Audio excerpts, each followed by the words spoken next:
Hi everyone, thanks for joining us. We're just going to wait another few minutes. We can see people, we're just letting people in through the waiting room. So if you just make yourself comfy, get your coffees, teas, whatever you need for the next couple of hours. And we'll just wait until just for another minute or so while people just come in.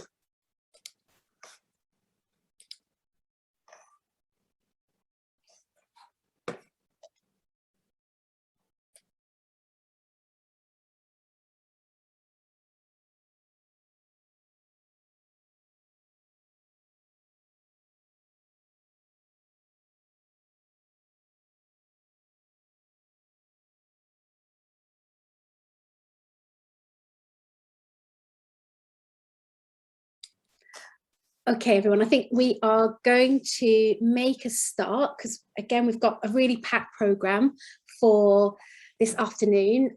My name's Sarah Turner. I'm the Deputy Director at the Paul Mellon Centre, and I might, or you will have seen me last week if you joined us for the first half of Cutting Edge Collage in Britain conference.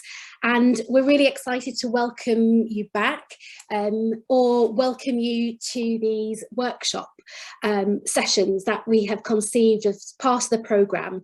And they're really a way of giving a format for interaction and questions. And my colleague Rosie is going to say a little bit more about the format in a minute.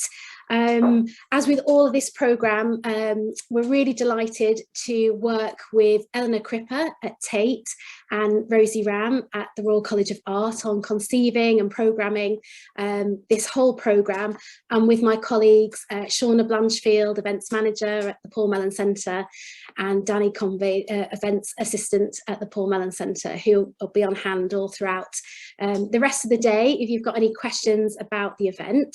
I'll just quickly run through our housekeeping for our housekeeping guidelines for the workshops, just so you've got an idea of what's coming ahead and how things will be run. So we're going to have two panels, each consisting of 2 10-minute papers. And after each panel, there'll be time for some chair discussion. And please raise your hand if you have questions or comments. And after each discussion, you'll be randomly assigned into a breakout room, and each breakout room will have 4 to 5 participants. The breakout rooms won't be chaired, so really see these as an opportunity just to meet other people at the workshops, to discuss ideas, and we will be giving some optional prompts which might help get the conversation started.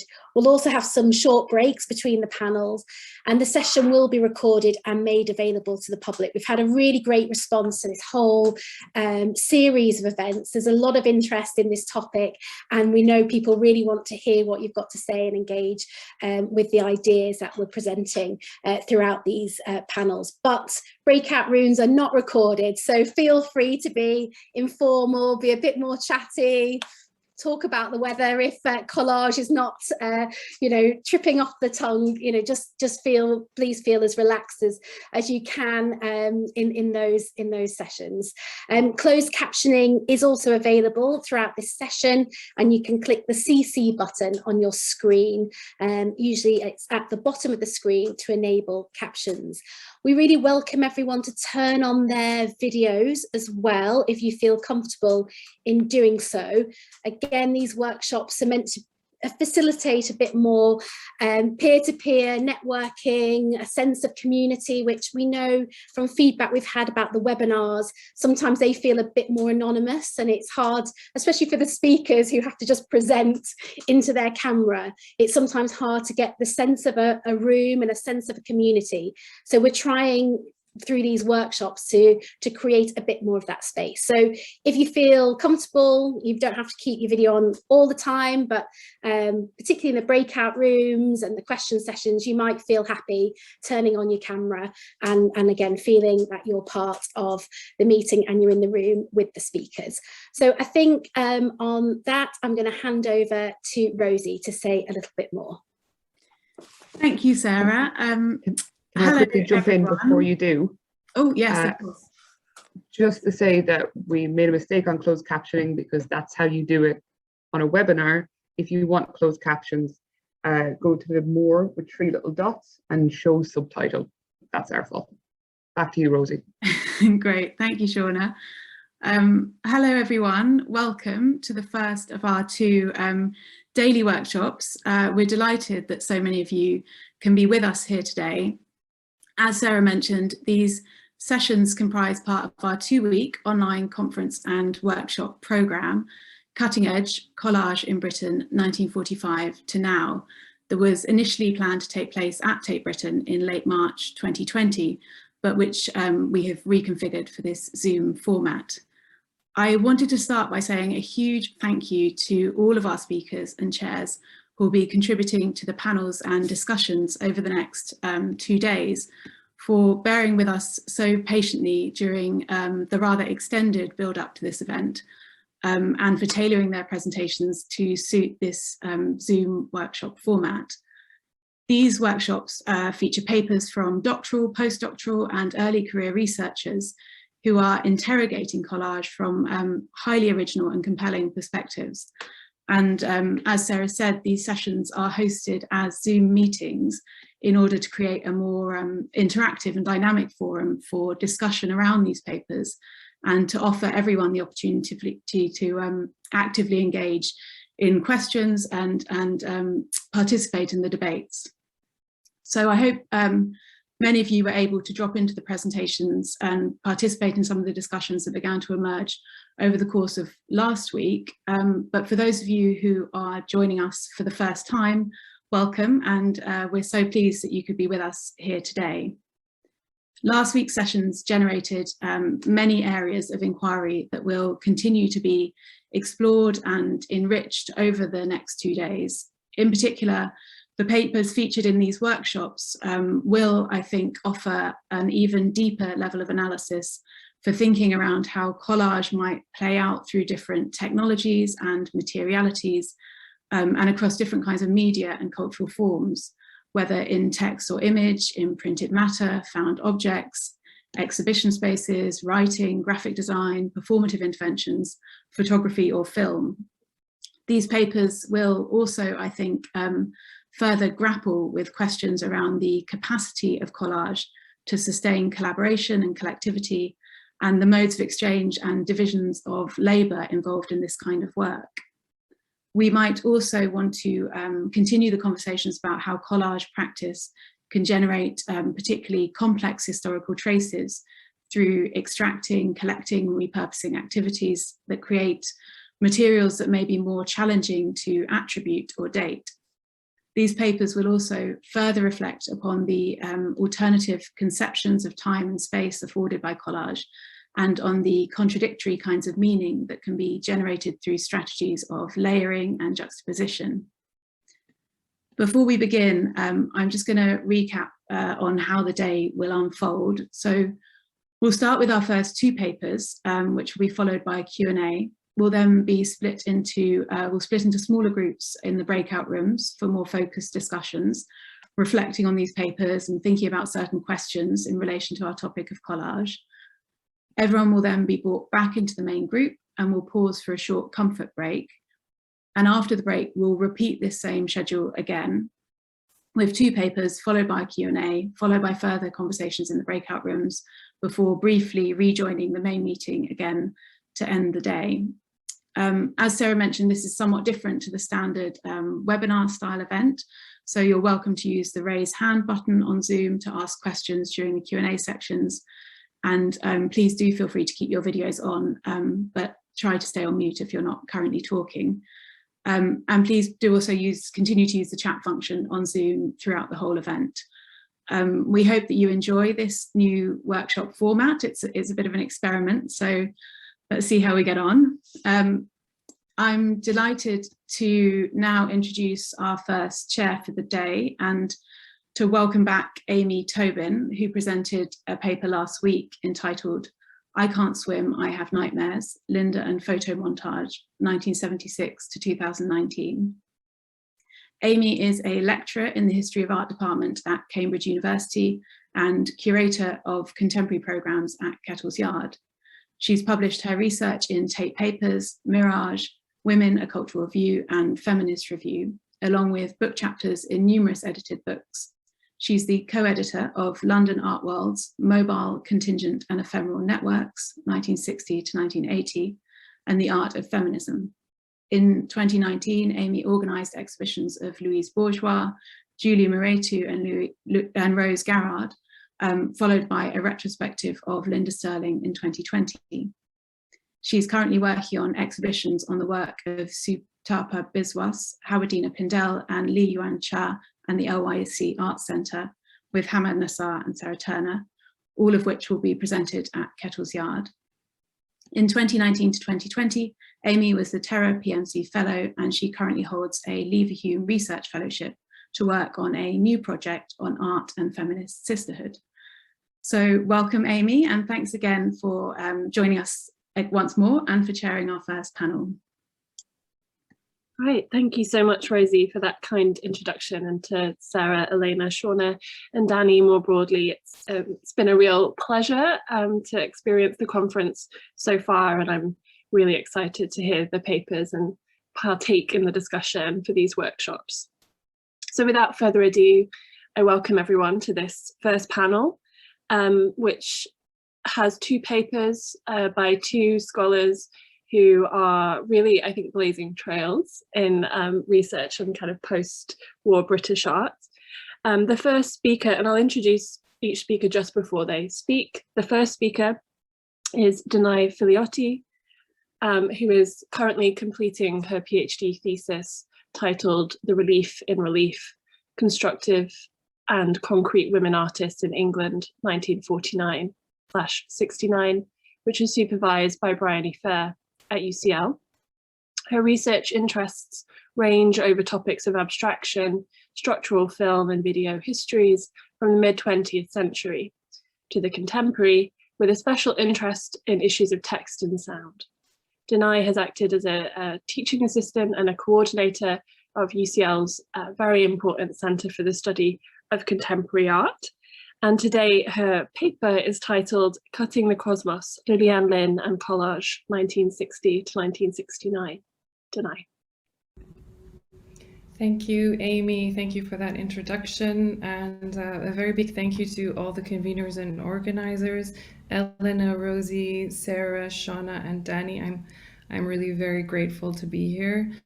I also just wanted to mention how generative I found the conference so far, and I've tried to build a number of bridges in this paper over to points made last week as an acknowledgement of that. So without further ado, if you can't hear me, just let me know. Here we go.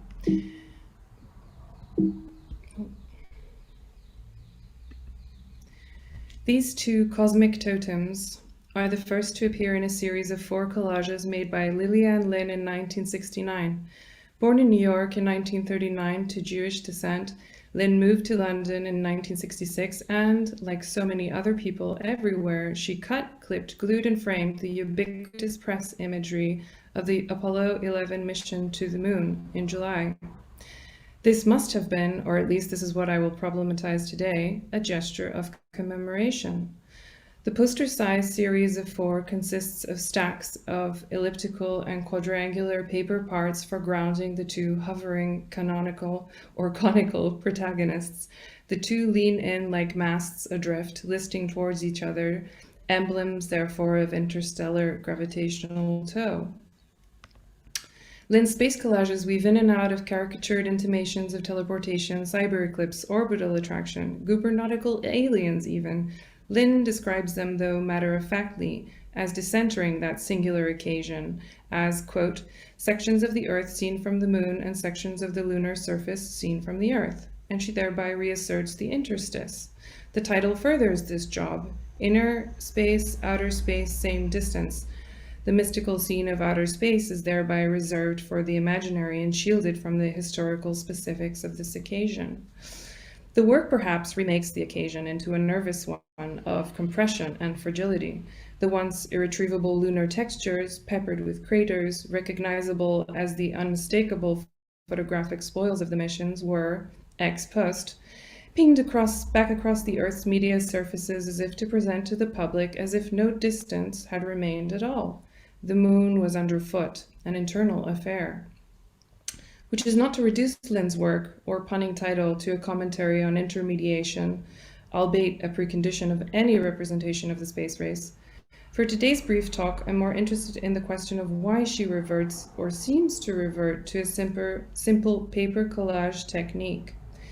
Lynn had long exhibited as a kinetic artist and was mechanically adept by this time. Why then limit herself to the platitudes of paper and to a handcrafted mobile? For this most technologically affirming and futureful of occasions, why de-skill and expunge any sign of NASA hardware? As several speakers last week discussed, especially David Ann Miller, artists introduced lag and sought to undo or slow down a technocratic time march by mobilizing a kind of macabre mimicry of systems aesthetics. With this in mind, we might ask, what then do her collages really commemorate?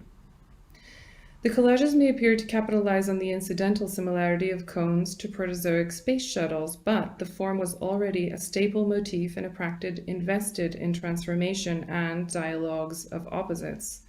In the artist's accompanying statement to this 2005 commission for Evelina Children's Hospital, for instance, she enumerates the many possible attributions she has intended through permutations of the form of the cone: symbol of sacred mountain, icon of spiritual path, astronomical form, orbital trajectory, the DNA helix, and so on.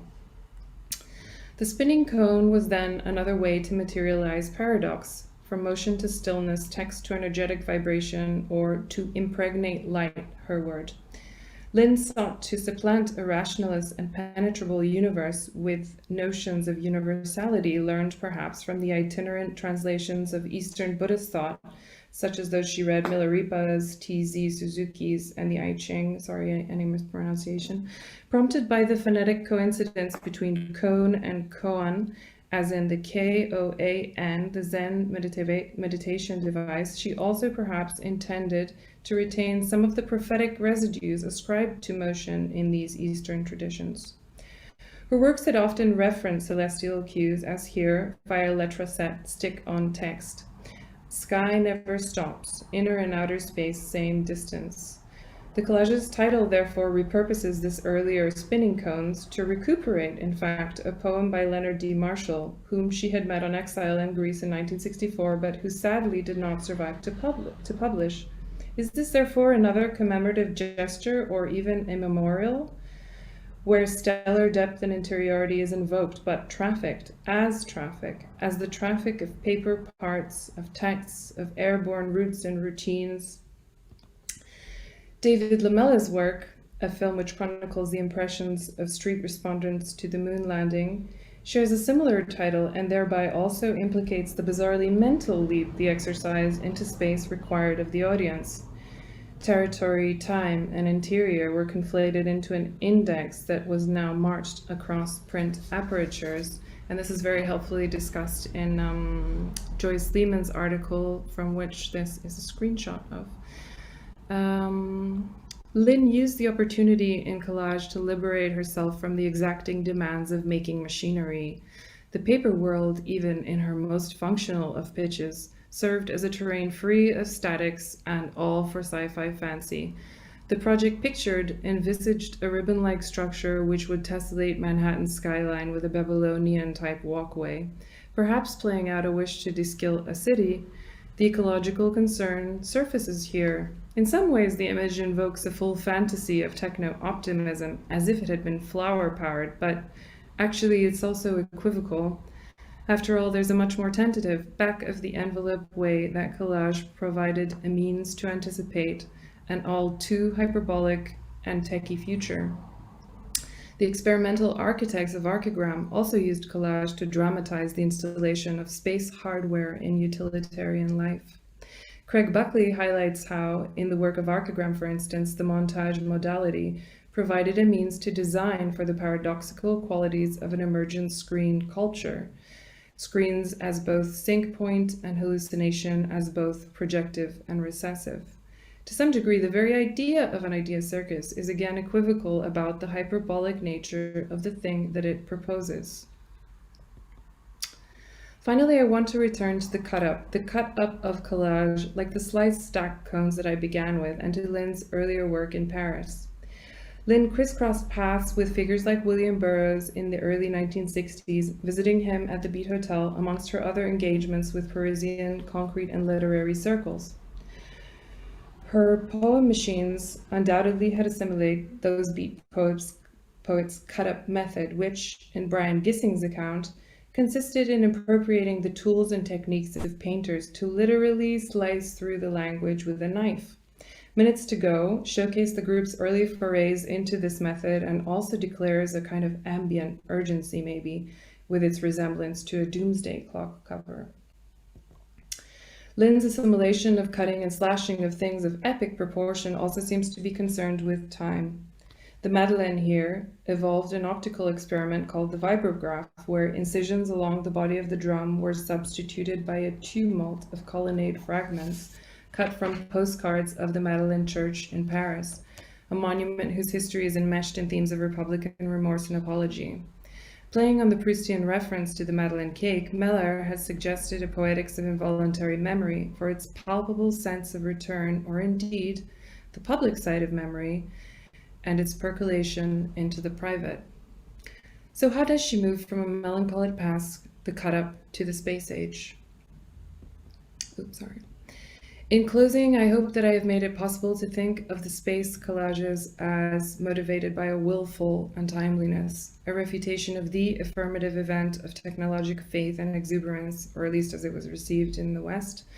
Of course, the lunar landing has been taken to be a symbol of its time, but what I've been exploring is Lynn's grasp of the terrain, the strange terrain of collage, as untimely in some sense, or as what Agamben called the necessarily out of sync, in the way she captures the contradictions of what Claire Zimmerman referred to in terms of handmade, ready-made.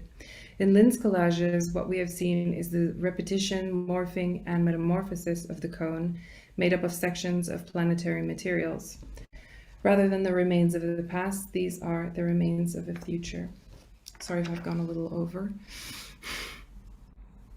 No, I think that was right on time, in fact.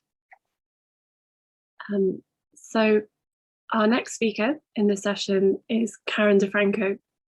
Sorry, I'm losing my voice a little bit.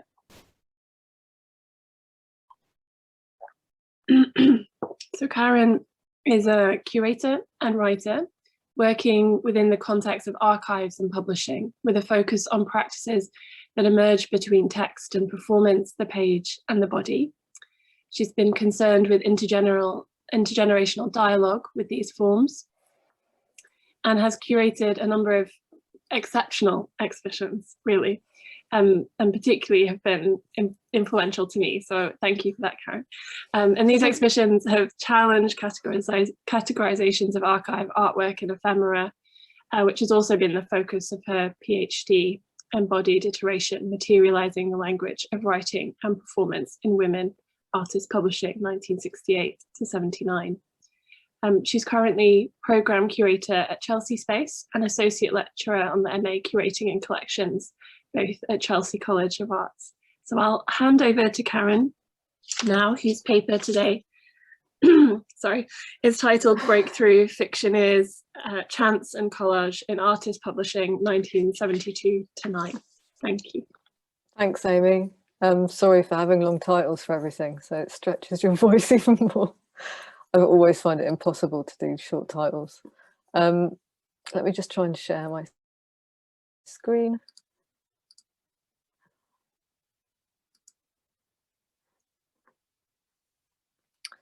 I hope everyone can see that. Just to say thank you to all the organisers for staying with this event after all this time.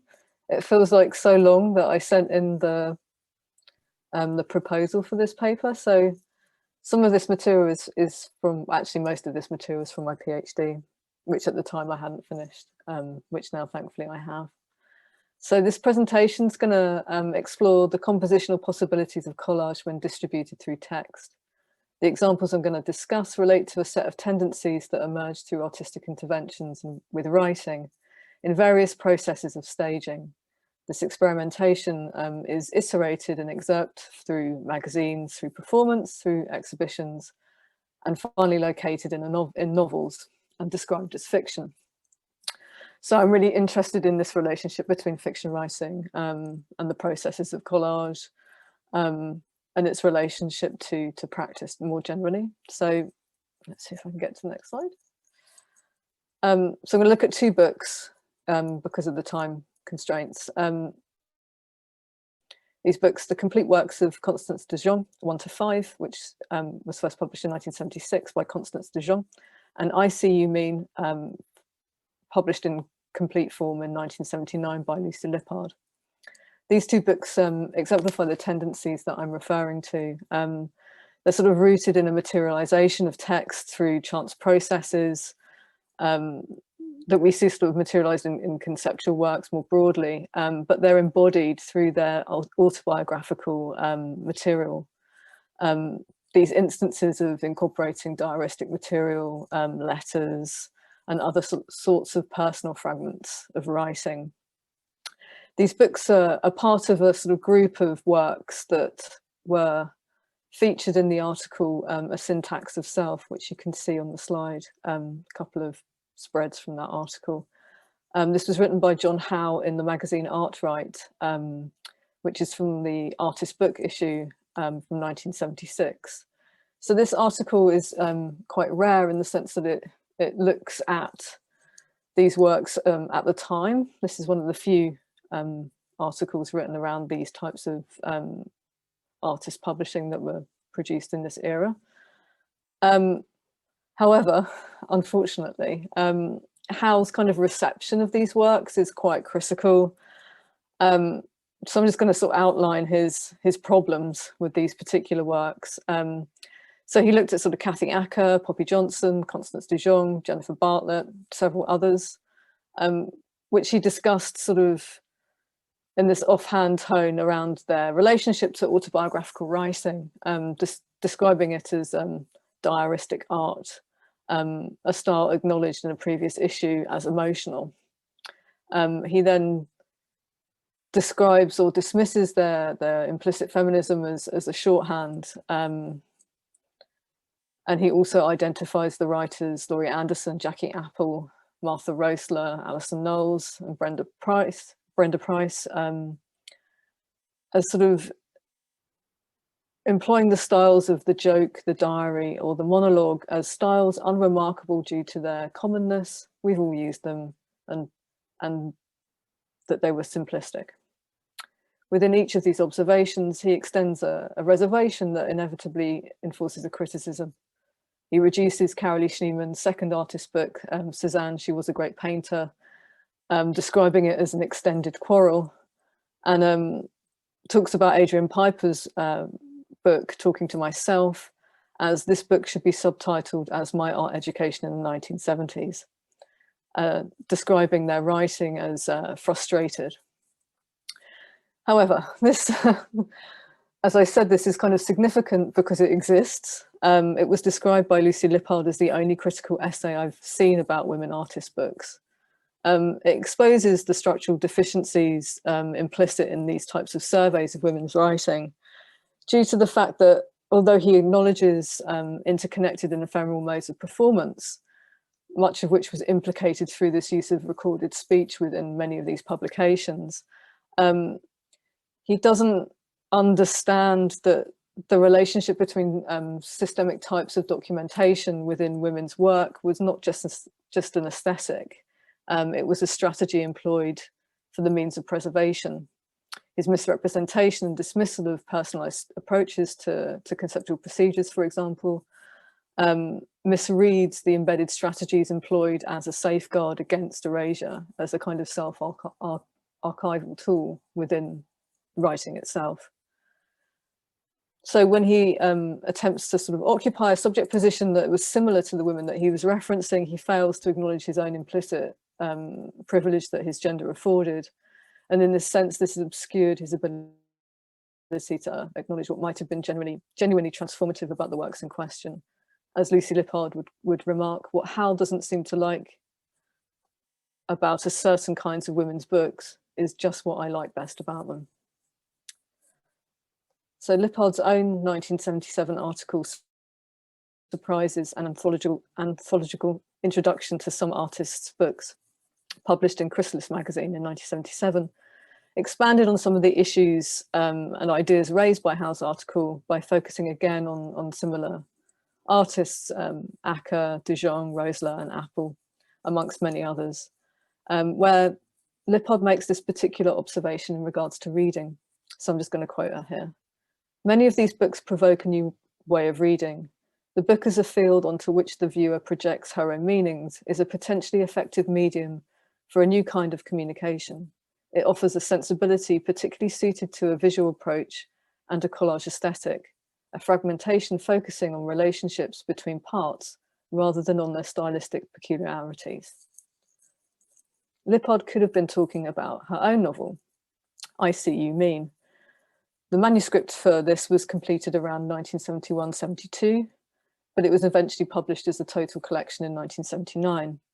The material for the novel was gathered via a variety of means and incorporated several of her own curatorial strategies that had evolved through her interaction with emergent conceptualism. So she wrote in 1973, I'm going to quote her here again, "For me, conceptual art offered a bridge between the verbal and the visual. I was writing abstract conceptual fiction then. At one point, I tried alternating pictorial and verbal paragraphs in a narrative. Nobody got it."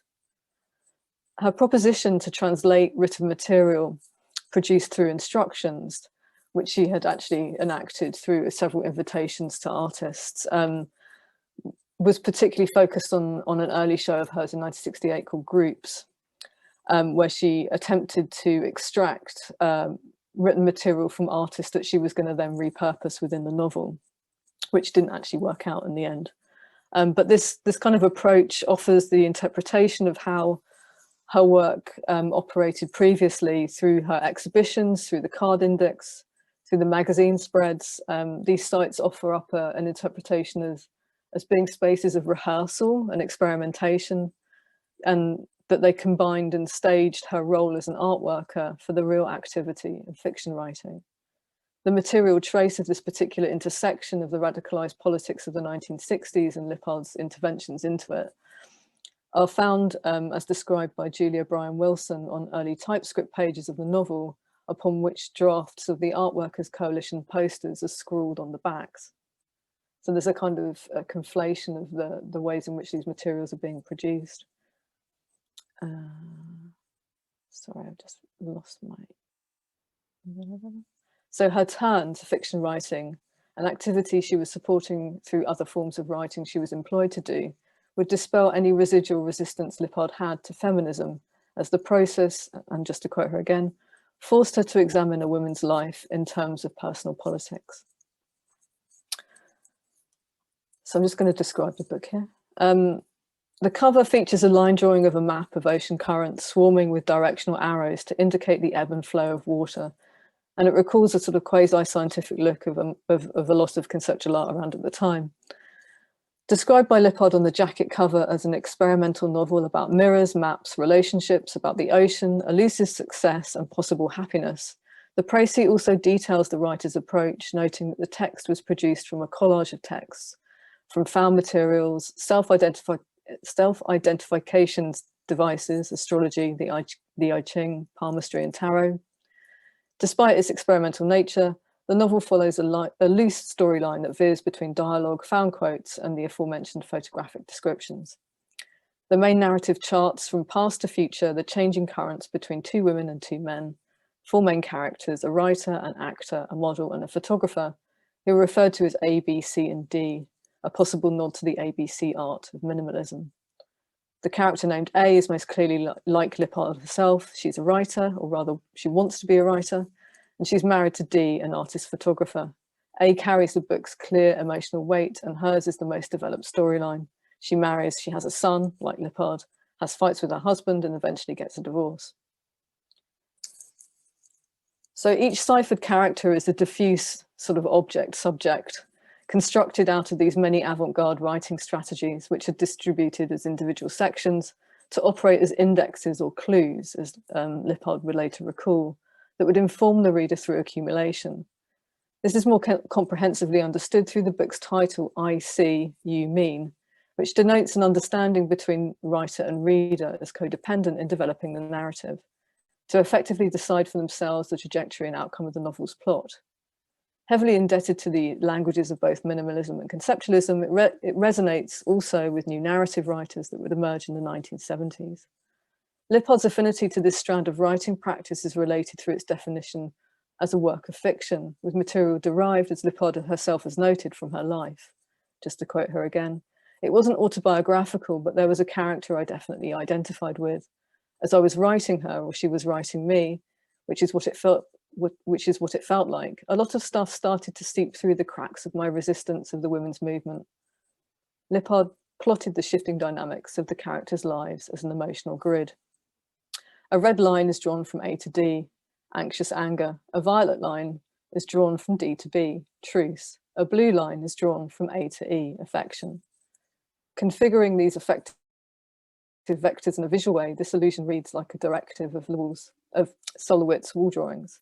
And you can see another example of Lippard's sort of leap into the visual form in this example here from Essaying Essays, an anthology collection.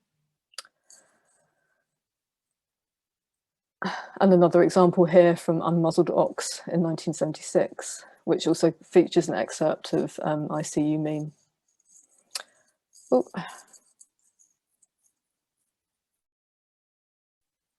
Okay, I'm just going to go on to the next book quickly.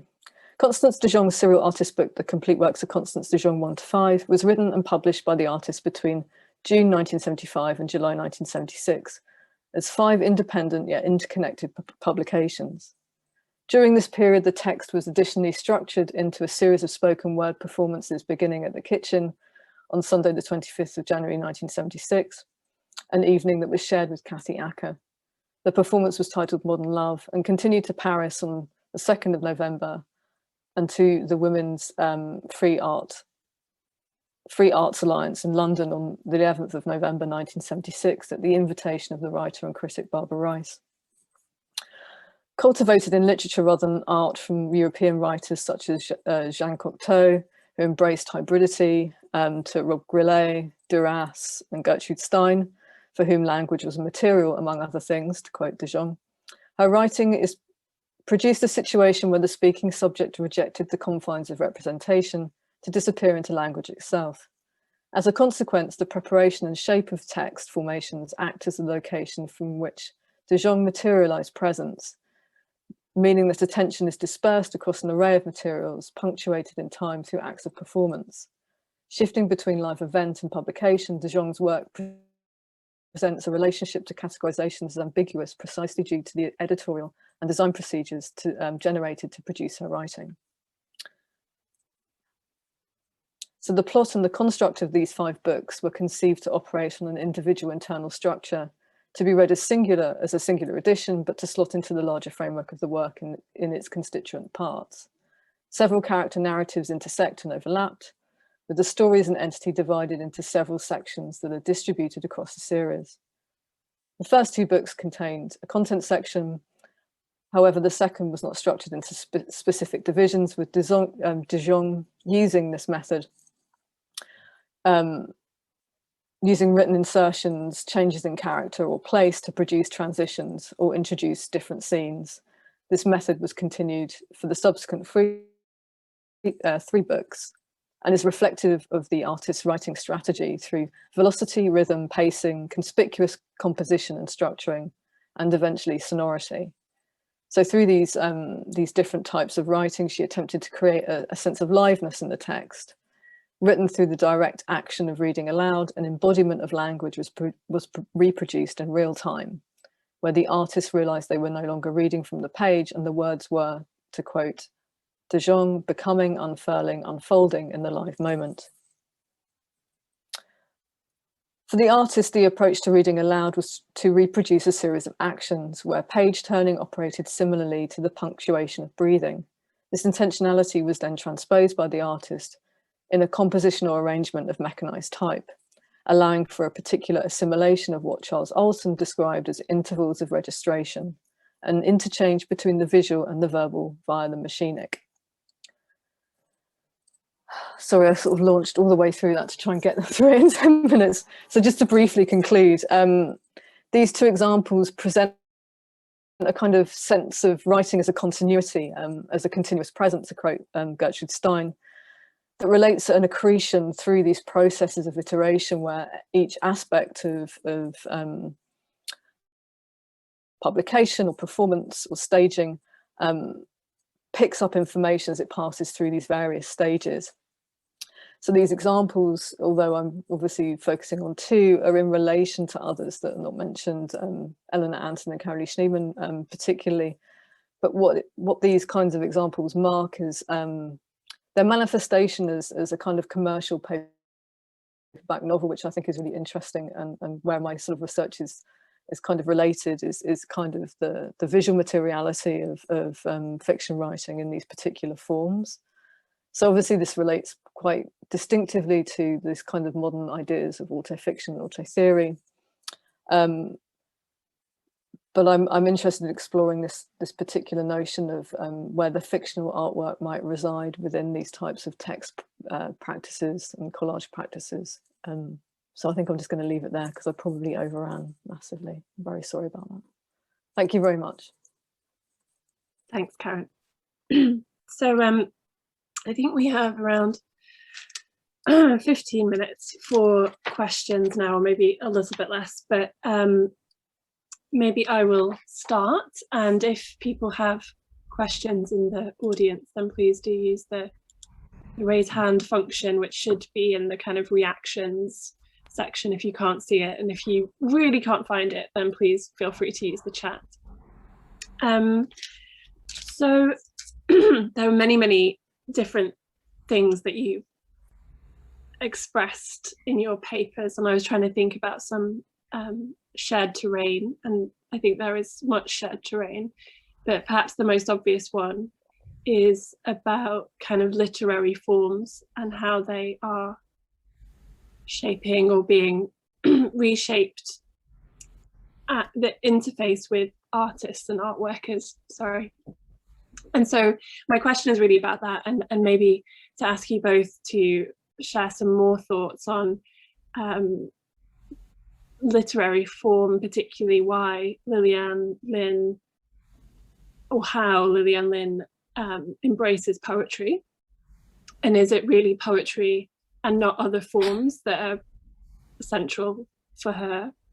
And Karen, like how fiction, right, and which is a very broad category, not the novel, I noticed, is, you know, not the novel, whether that sort of is a fiction that can also hold on to poetic form contra the kind of historic form of the novel, I guess. If that makes sense to you both and you feel happy to.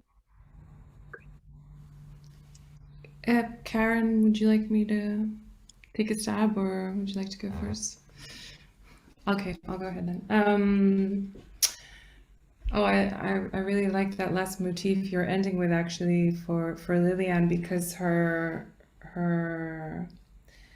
as something that hangs on to poetic form in some like substantial sense, because her jump to the poem machines actually happens right on the back of that Madeleine piece, which is the postcards, which itself draws out from negative sections, and somehow I think the spinning action of the machines allowed her to, I mean, I try not to use the word dematerialize the words, but essentially the way she talks about it then is this transformation of language into an energy of cosmos. And I didn't speak about this in the talk, but she was with Takis at the time in that milieu, and so they were also very interested in a cosmic magneticism. And so I don't think there was a lot of distinction or effort to you know, to really make a rigorous structure around the works, obviously. But actually, I think the investment was more in a loosening and breaking informed from this Buddhist idea. So the motif that she uses to describe the koan, which is quoted all throughout her practice, was this idea of what is the sound of one hand clapping. So I think like one of the dimensions of using text is the sonic and the voice, which is kind of lost in this, but found in the rhythmic vibration. So then, okay, I don't want to go on and on, but the last thing to note was like rhythms, both in the Parisian milieu and around those artists working in signals. There's a recent paper just came out in Oxford Art Journal on Medalla, which picks this up. Rhythm itself had some kind of interruptive, beneficial function from getting away from the established, you know, narrativizing tendencies of language, as Burroughs would put it. So maybe Karen, you want to? Yeah, I think there's really close intersections here, predominantly through this relationship to working in Paris, studying in Paris, experiencing that kind of literary and poetry worlds. I don't know if Lillian knows Dujon, but I would imagine their paths would have crossed in the UK when Dujon was around. Certainly they would have had shared friendships, and I sort of feel like there's always a general affinity between like these processes and the ways in which they're enacted specifically within women's practices, text being something that is much more prominent around these periods. But certainly this kind of like Danae said about resonance, and like Dujon said about sonority, I think is really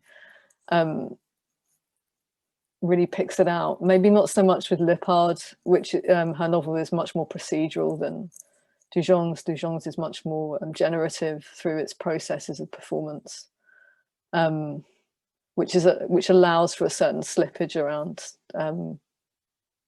where one might locate the artwork, I think, which is partly my kind of interest or point of sort of dissemination, I suppose. So it doesn't necessarily have such a kind of enclosed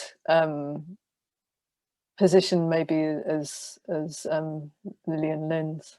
But I just wanted to give a heads up to Andrew Wilson's book that he made with Lillian Lin with the poetry machines, that I think is a wonderful publication that was in the Signals exhibition a couple of years ago. That exhibition was also fantastic. So maybe Andrew wants to come in and say anything on these topics. Sorry, Andrew. I don't want to put you on the spot, but if you do want to say anything, please do come in. You're muted. Oh. Yes. Oh gosh. Thank you, Karen, for that. Sorry. It was a very long time ago. I did have a question actually for both of you, and in a way you've kind of answered it. Sort of thinking about, just from a very general point of view, where the intersections are between thinking about that shift from the verbal to the visual, from the word as an image, and the word as something said, and the word as something heard, the word as something read. And Karen, you mentioned about, obviously, in terms of Lippard and her situation within the context of minimal art and conceptual art, especially in New York in the 60s and the 70s. And I just wonder if, because I mean, I've always positioned Lillian Lin's poem machines, especially in terms of her contacts and involvement with Beat Generation writers in Paris, and it's very different kinds of understanding about what the word is and how it can be undone and recast and reformulated. And obviously, you know, it's within the Parisian context, the example of Brian Gysin and William Burroughs and the cut-ups is a very important part of that. And for Burroughs, the cut-up was something that was as much visual as verbal. You know, it had an image. And I just wonder, yeah, if it's worth talking about as much, not so much the similarities, but the differences of approach, that something that comes from a sort of, not comes from, but emerges within a context of the Burroughs approach, Gysin approach to cut-up, to something that is coming from a kind of very different understanding about what language can be once being recast. And I think the other rather boring question was thinking about mise en page, and especially, I mean, with the Lippard book, I See You Mean, what do the pages look like? Yeah, unfortunately, I couldn't get into that kind of materiality, but that forms part of the longer kind of analysis of those two works, is looking at the page relationships and the types of typesetting that occurred within. I mean, I See You Mean has only been published in total form once, and that's then been facsimile reprinted recently. I don't think Lippard had a huge amount of, I'm sure she did set the boundaries within the typesetting. I don't know if she designed the pages themselves. There's not a huge amount of material in her archive related to the book. I think most of that material is with her, and she is not that keen on finding it, as I've tried to nudge her about it a few times, and I could imagine a few other researchers also have. With De Jong, she took, you know, she had complete control over the typesetting of the 5 books when they were produced as a serial, which she printed. The first publication was made with TVRT, but she did the typesetting, and it was a photo offset print, and similarly across the 4 that she then produced after that. And essentially that design is then replicated within the anthology Modern Love, which again was also facsimile reprinted in the last few years. So there's definitely a kind of adherence to a Burroughsian kind of approach to type. I think when it becomes something that is within the novel or format, certainly. Lippard produced excerpts with various magazines, and they were subject to the typesetting and the design of the magazine. So there's a kind of slippage between some of that. But it feels like the book itself is a much more considered approach to the different types of written content that exist within the novel itself. Does that answer? Yes.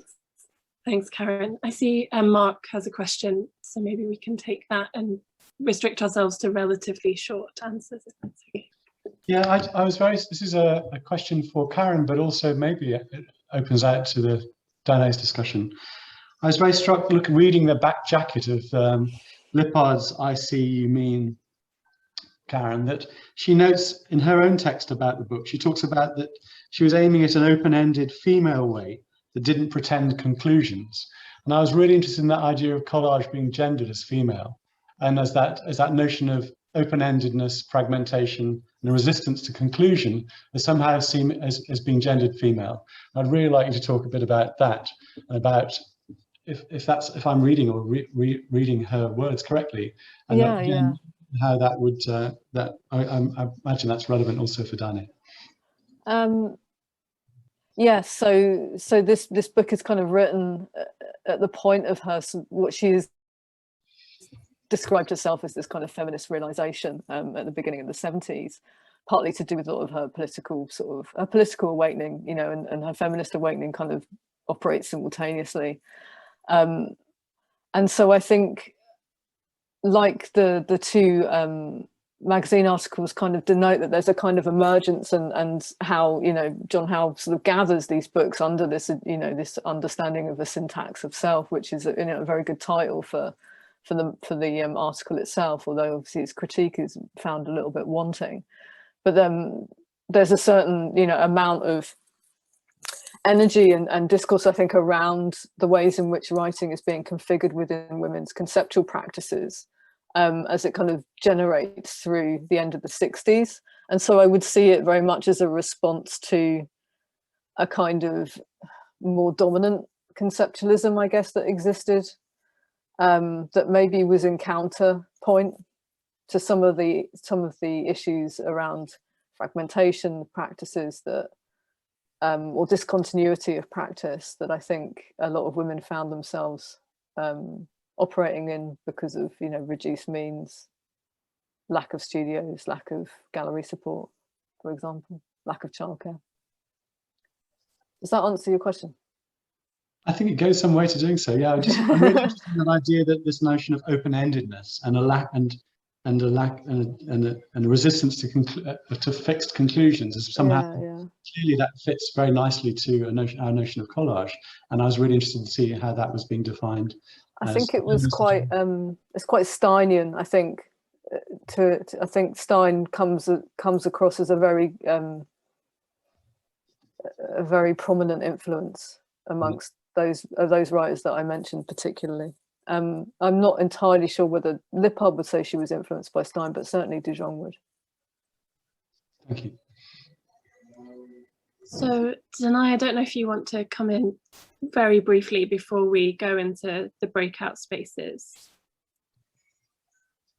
Yeah, just to say, in fact, that the direction the argument was going to take for collage, for Liliane Lin's collages, are a kind of a recuperation or a estrangement in a temporal access through these collages by completely denying the date or the specifics of the event, which is a really flat-footed way of putting it, but on and on into the theory of future anterior. So yeah, it was very much invested in a direction of feminism, but at the time she was not explicit about it yet, or possibly, anyway, that's a longer answer. And and thank you, Karen, for bringing up Andrew Wilson's contribution. Of course, Signals is my departure point for my whole entire project, not only Andrew's, but Amy's and Elena's contributions. But today I just tried to remain with this idea of the temporal coming out of the conference. So yeah, no, I really liked and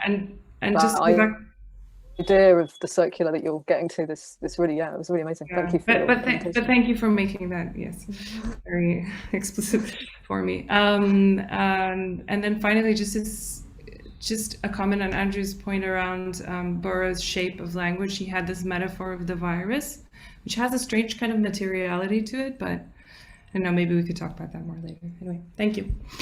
Thank you. Yeah, I mean, there are lots of things to think through and to expand upon. And I think this point that we've got to in this conversation around maybe the imminence of collage and how that is kind of being inscribed in these very different and diverse practices is a good point at which to break into the conversations, into the discrete rooms, if that's possible now.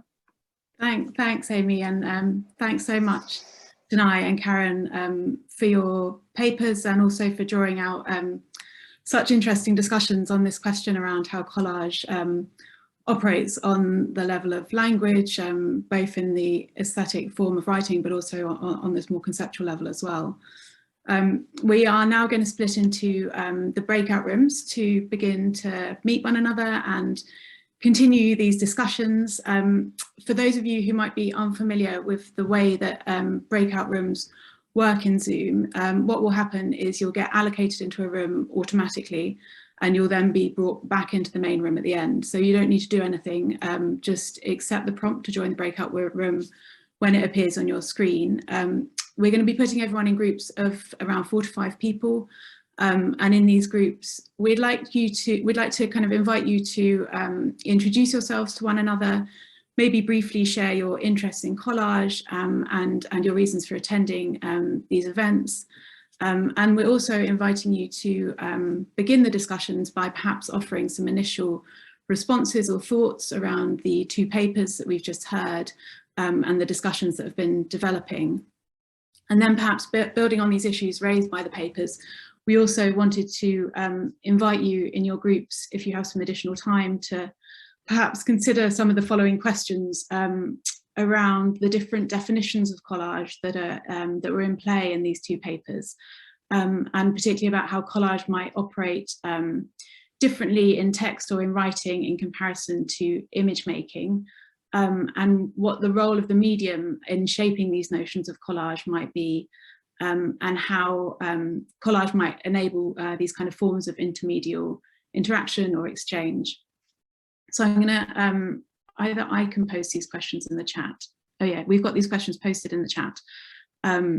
So if you actually won't have access to the chat when you're in the breakout room. So if you want to take a minute, maybe to copy and paste or screenshot or just jot down any questions that you find particularly interesting and you'd like to kind of bring into your group discussions. So in a moment, we'll send everyone into the breakout groups. I think you'll have about 15 to 20 minutes or so in these smaller groups, and then we'll bring you back into the main meeting room. And then we'll just invite anyone who would like to from the groups to share any of the responses that you discussed, or anything that's kind of come up that you'd like to share with the wider group. So I think Shauna is now going to send us all off into breakout rooms. So I believe that we have already assigned people, so you might get a pop-up now to say to join a room. If anyone hasn't got one in a minute or two, let me know, and we will broadcast those messages again.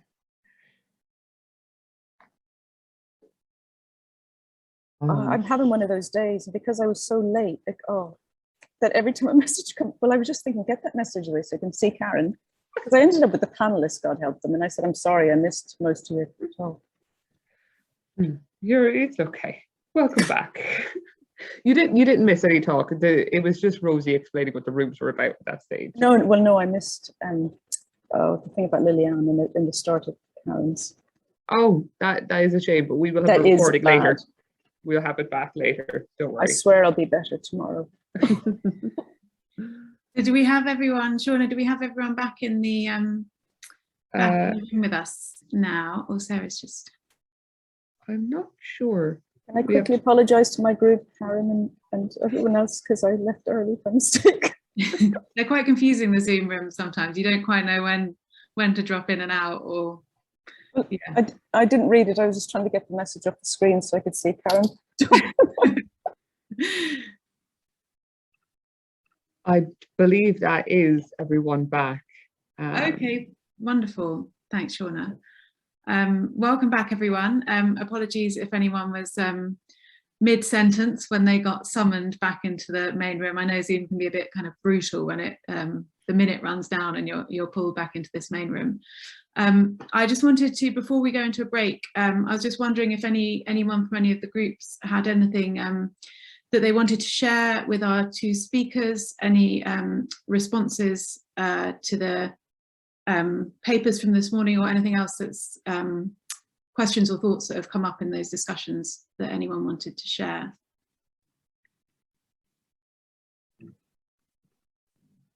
Oh, go on, be brave.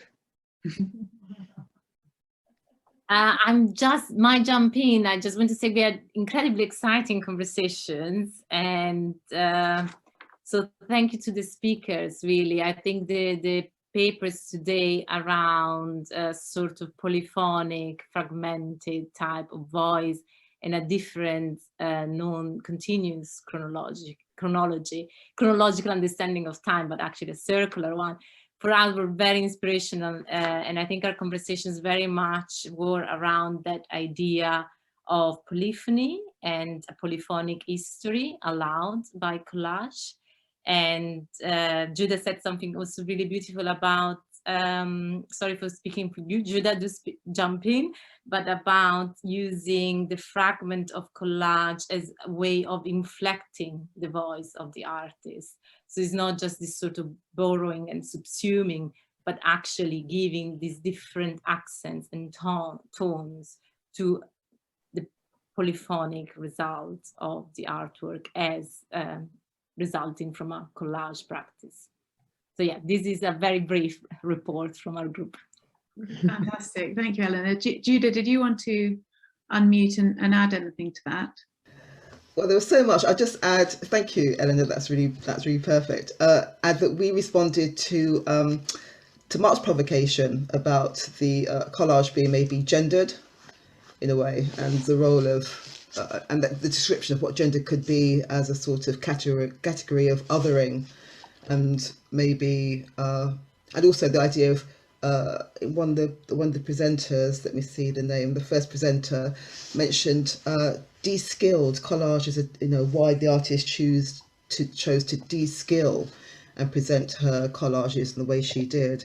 So we were just responding to those things, really, the gendered form perhaps, and this notion of collage as a statement of some type of de-skilling in some context. Thank you, Judah. And I think that really builds upon the discussions that we started on Friday as well, with those papers and with Amy's paper actually. Do any of the other groups have anything that they want to add or share or reflect upon or feedback to our speakers?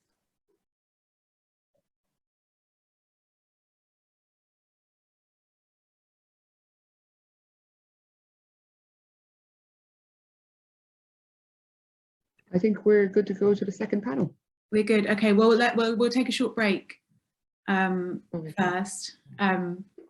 We'll have a break until 3:40. So if you want to, turn your videos off and have a break, and then we'll come back after the break, and we'll have our second panel for the day and the same kind of format again. But just to say thanks so much to Amy and to Karen and to Danai for such a rich and thought-provoking start to today. It's been fantastic.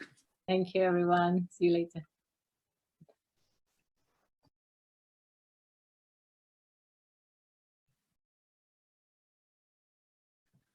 Hello, everyone. Welcome back from the break. I'll just wait for a moment while people come back to their screens and rejoin us.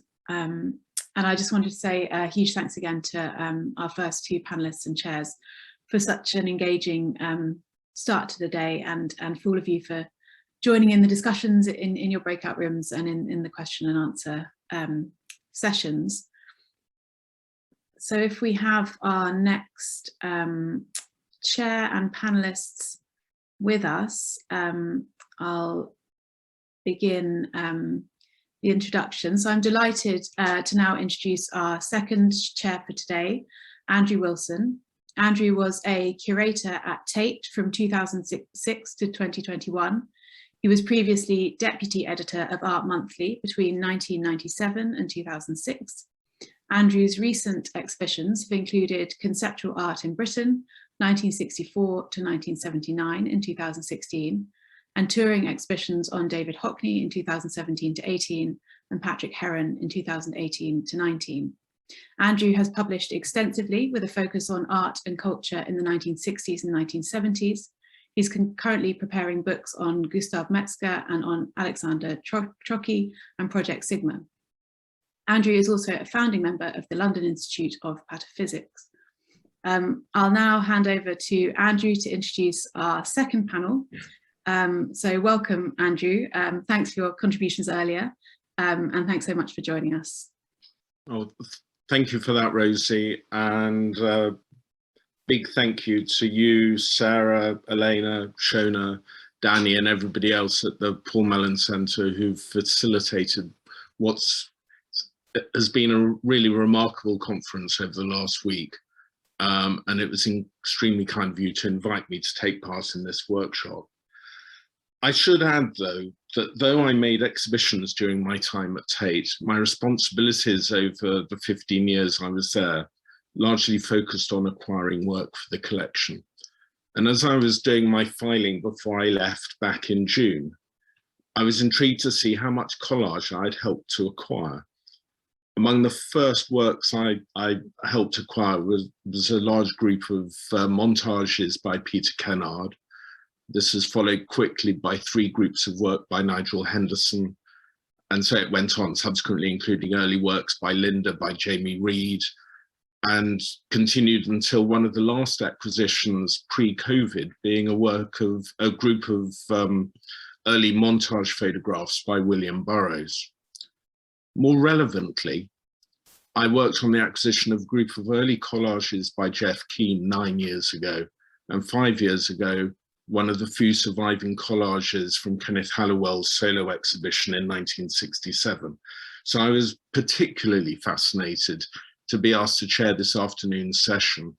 And it gives me really great pleasure indeed to introduce Daniel Fountain and Tom Day, who will be presenting their papers respectively on Kenneth Halliwell and Joe Orton, and on Jeff Keane later. So to introduce Daniel. Daniel Fountain is an artist and lecturer in art history and visual culture at the University of Exeter. In 2021, they were awarded a PhD from Loughborough University's Centre for Doctoral Training in Feminism, Sexual Politics and Visual Culture for a practice-led thesis titled All That Glitters is Gold, Queering Waste Through Campy Craft. Daniel has published widely on themes of queer craft and has chapters forthcoming in the Routledge Companion to Gender and Sexuality this year and Queer Print Cultures next year. Funded by a fellowship from the Paul Mellon Centre, they are currently editing a collection titled Crafted with Pride, Queer Craft and Contemporary Activism in Britain, to be published next year.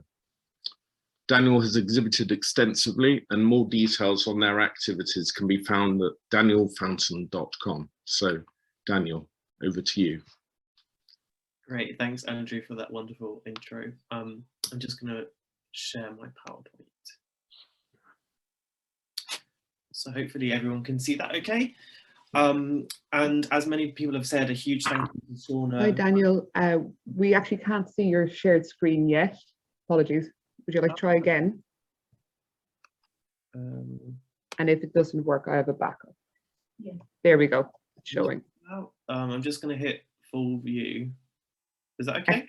Yeah, thank you very much. Perfect. So yeah, thanks Andrew for that wonderful intro, and thank you so much to Shauna, Rosie, Sarah, Elena and Danny for organising this conference for what feels like a lifetime ago once we sent in abstracts and everything for this. So I'm glad that we can finally come together and discuss these collages. So without further ado, English playwright Joe Orton is now well known for plays such as Loot.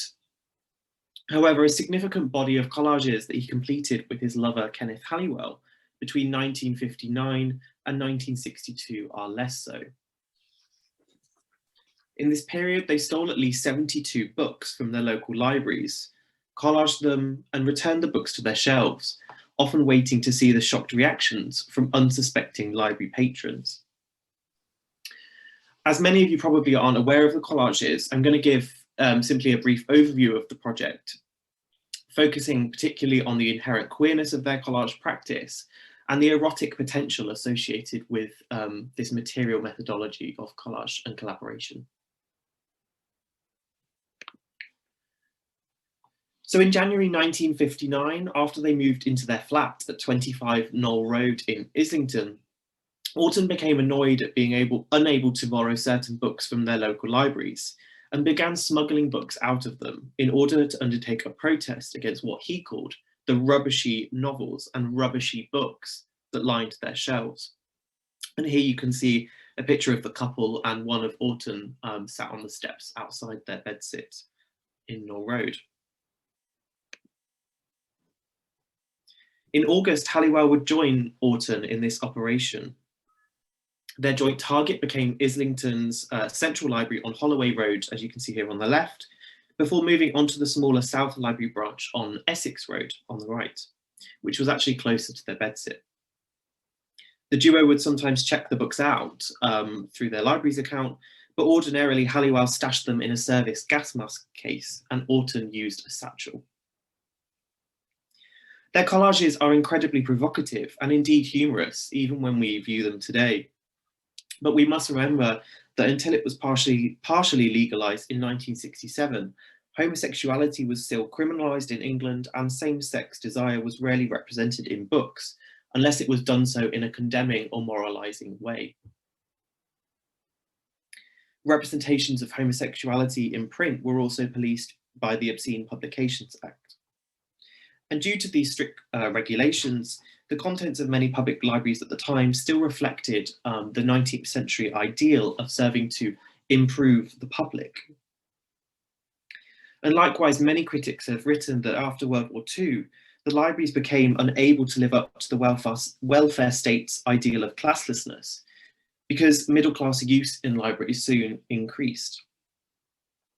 And this led to a really increased social chasm between their middle-class constituency and the likes of Orton, who described himself as from the gutter. So dissatisfied with this status quo, the duo really sought to tear it apart.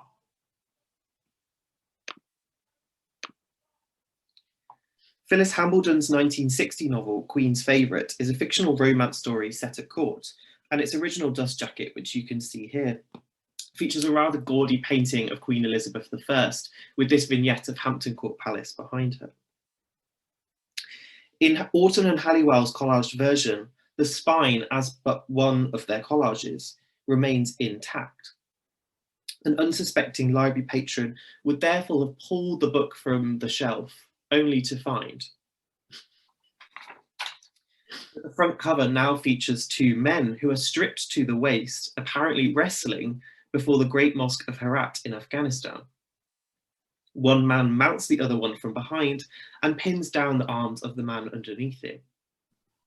And these pair are actually collaged from an image of two men grappling on a rocky seashore after a military beach landing. The images are so meticulously cut out and positioned that they blend seamlessly with one another. Even the image of the sea is actually cut out in a jagged formation so that it emulates a wave. So a seemingly innocent scene of two men clinging to rocks is therefore subverted and queered from its prior use to uncover its latent homoeroticism, while perhaps also commenting on normative masculinity and its values. Although Orton and Halliwell's redesign is completely different to the original, the title, Queen's Favourite, is likely left intact as a humorous term, a humorous pun on the term queen, which has often been used as a pejorative for many gay men.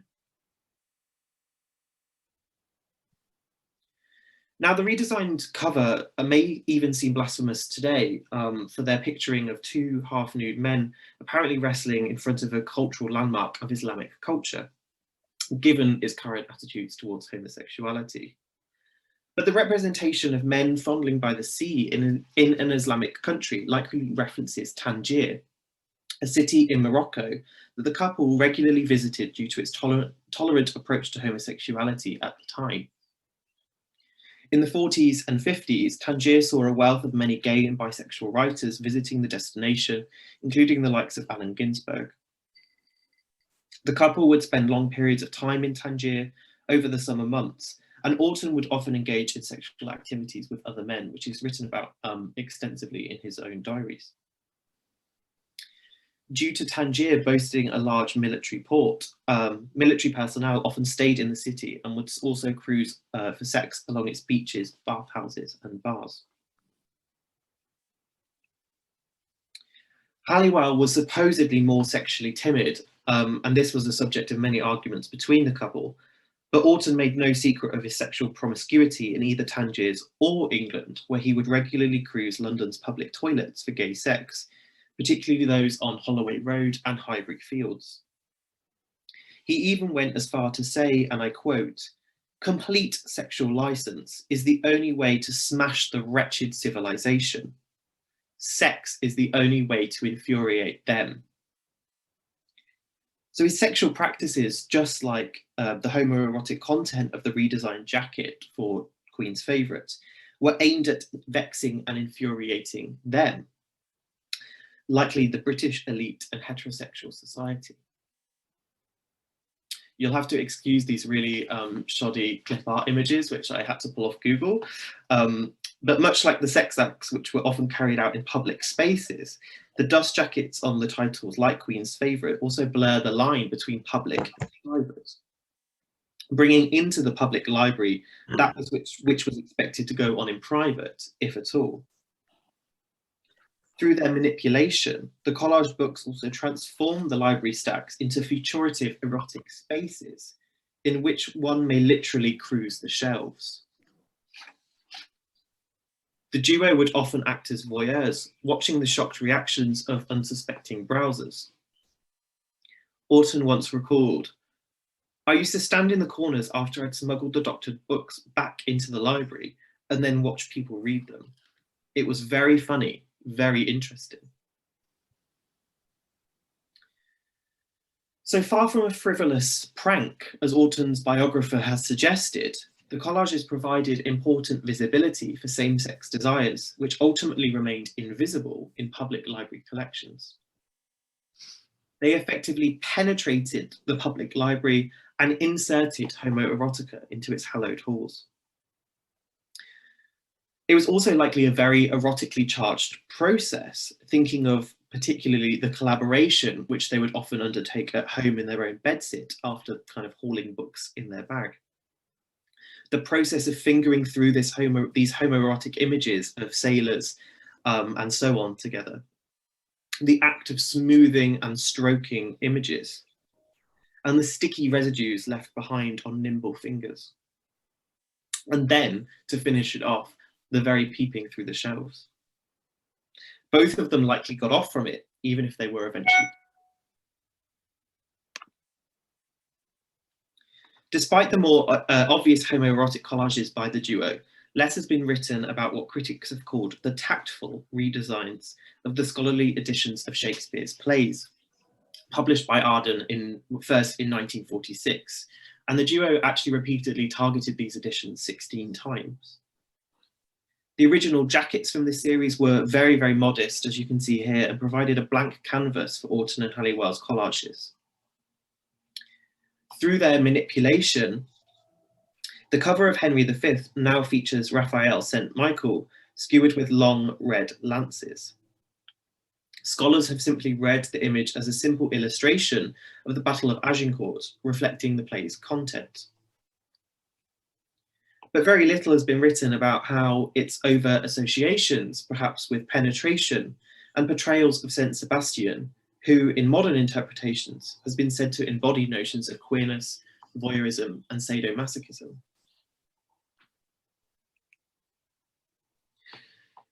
Despite the homoerotic imagery on some of the dust jackets, the majority of the redesigns actually move beyond figurative representations of queerness. John Osborne's novel gains a seemingly innocent picture of a green budgerigar, but when you look closely, the pattern of the cut-up follows the shape of a flaccid penis, which fittingly appears to be circumcised or cut. The shape is not instantly visible due to both papers having a black background and a similar texture. It's only given away by this really faint white line, which you can see around the edge of the paper. Other than this, the collage is seamlessly almost believable. And it also features this small picture of a ladder, which at first glance may seem very random and strange, but of course it's this really large ladder with two wheels at its base and it's erect, so go figure. As with the cover of Henry V, the most mundane symbols or objects become these sexual symbols, but are perhaps not immediately readable as such. So what is perhaps queer about their collage is therefore the sheer absence of the body altogether and its inherent strangeness or queerness.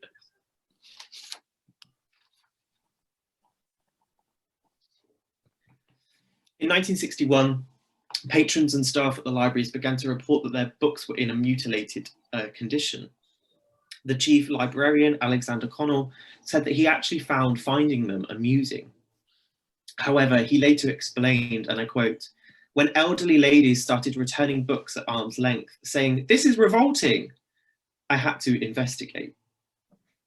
After a long search for the culprits, police officers searched their property on the 28th of April 1962, and Halliwell's utterance of, "Oh dear," to the policeman was confession enough.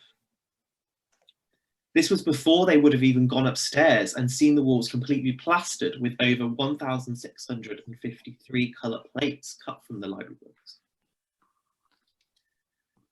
I'm really running out of time, so Orton and Halliwell were convicted for malicious damage and sentenced to 6 months' time in prison. Orton thought that they received such severe punishment because we were queers, he said. Although prejudice likely played a part in their harsh sentence, the court was suspiciously silent about their sexuality. In the words of the senior probation officer, they were simply frustrated actors and frustrated authors. The crime, however, was described as childish, prompted by feelings that are unusual. Neither the reporters nor the court were actually interested in the more coded alterations to dust jackets of the Arden Shakespeare editions or the John Osborne. This seems to indicate that the offence which worried the court most was not the damage to public property itself, but rather the damage that the interventions may have had on public morals, which was certainly more coded in those covers. The actual language itself from the trial exhibits exactly the kind of decorum that their intervention sought to mock. Theirs was clearly a job well done. Thank you.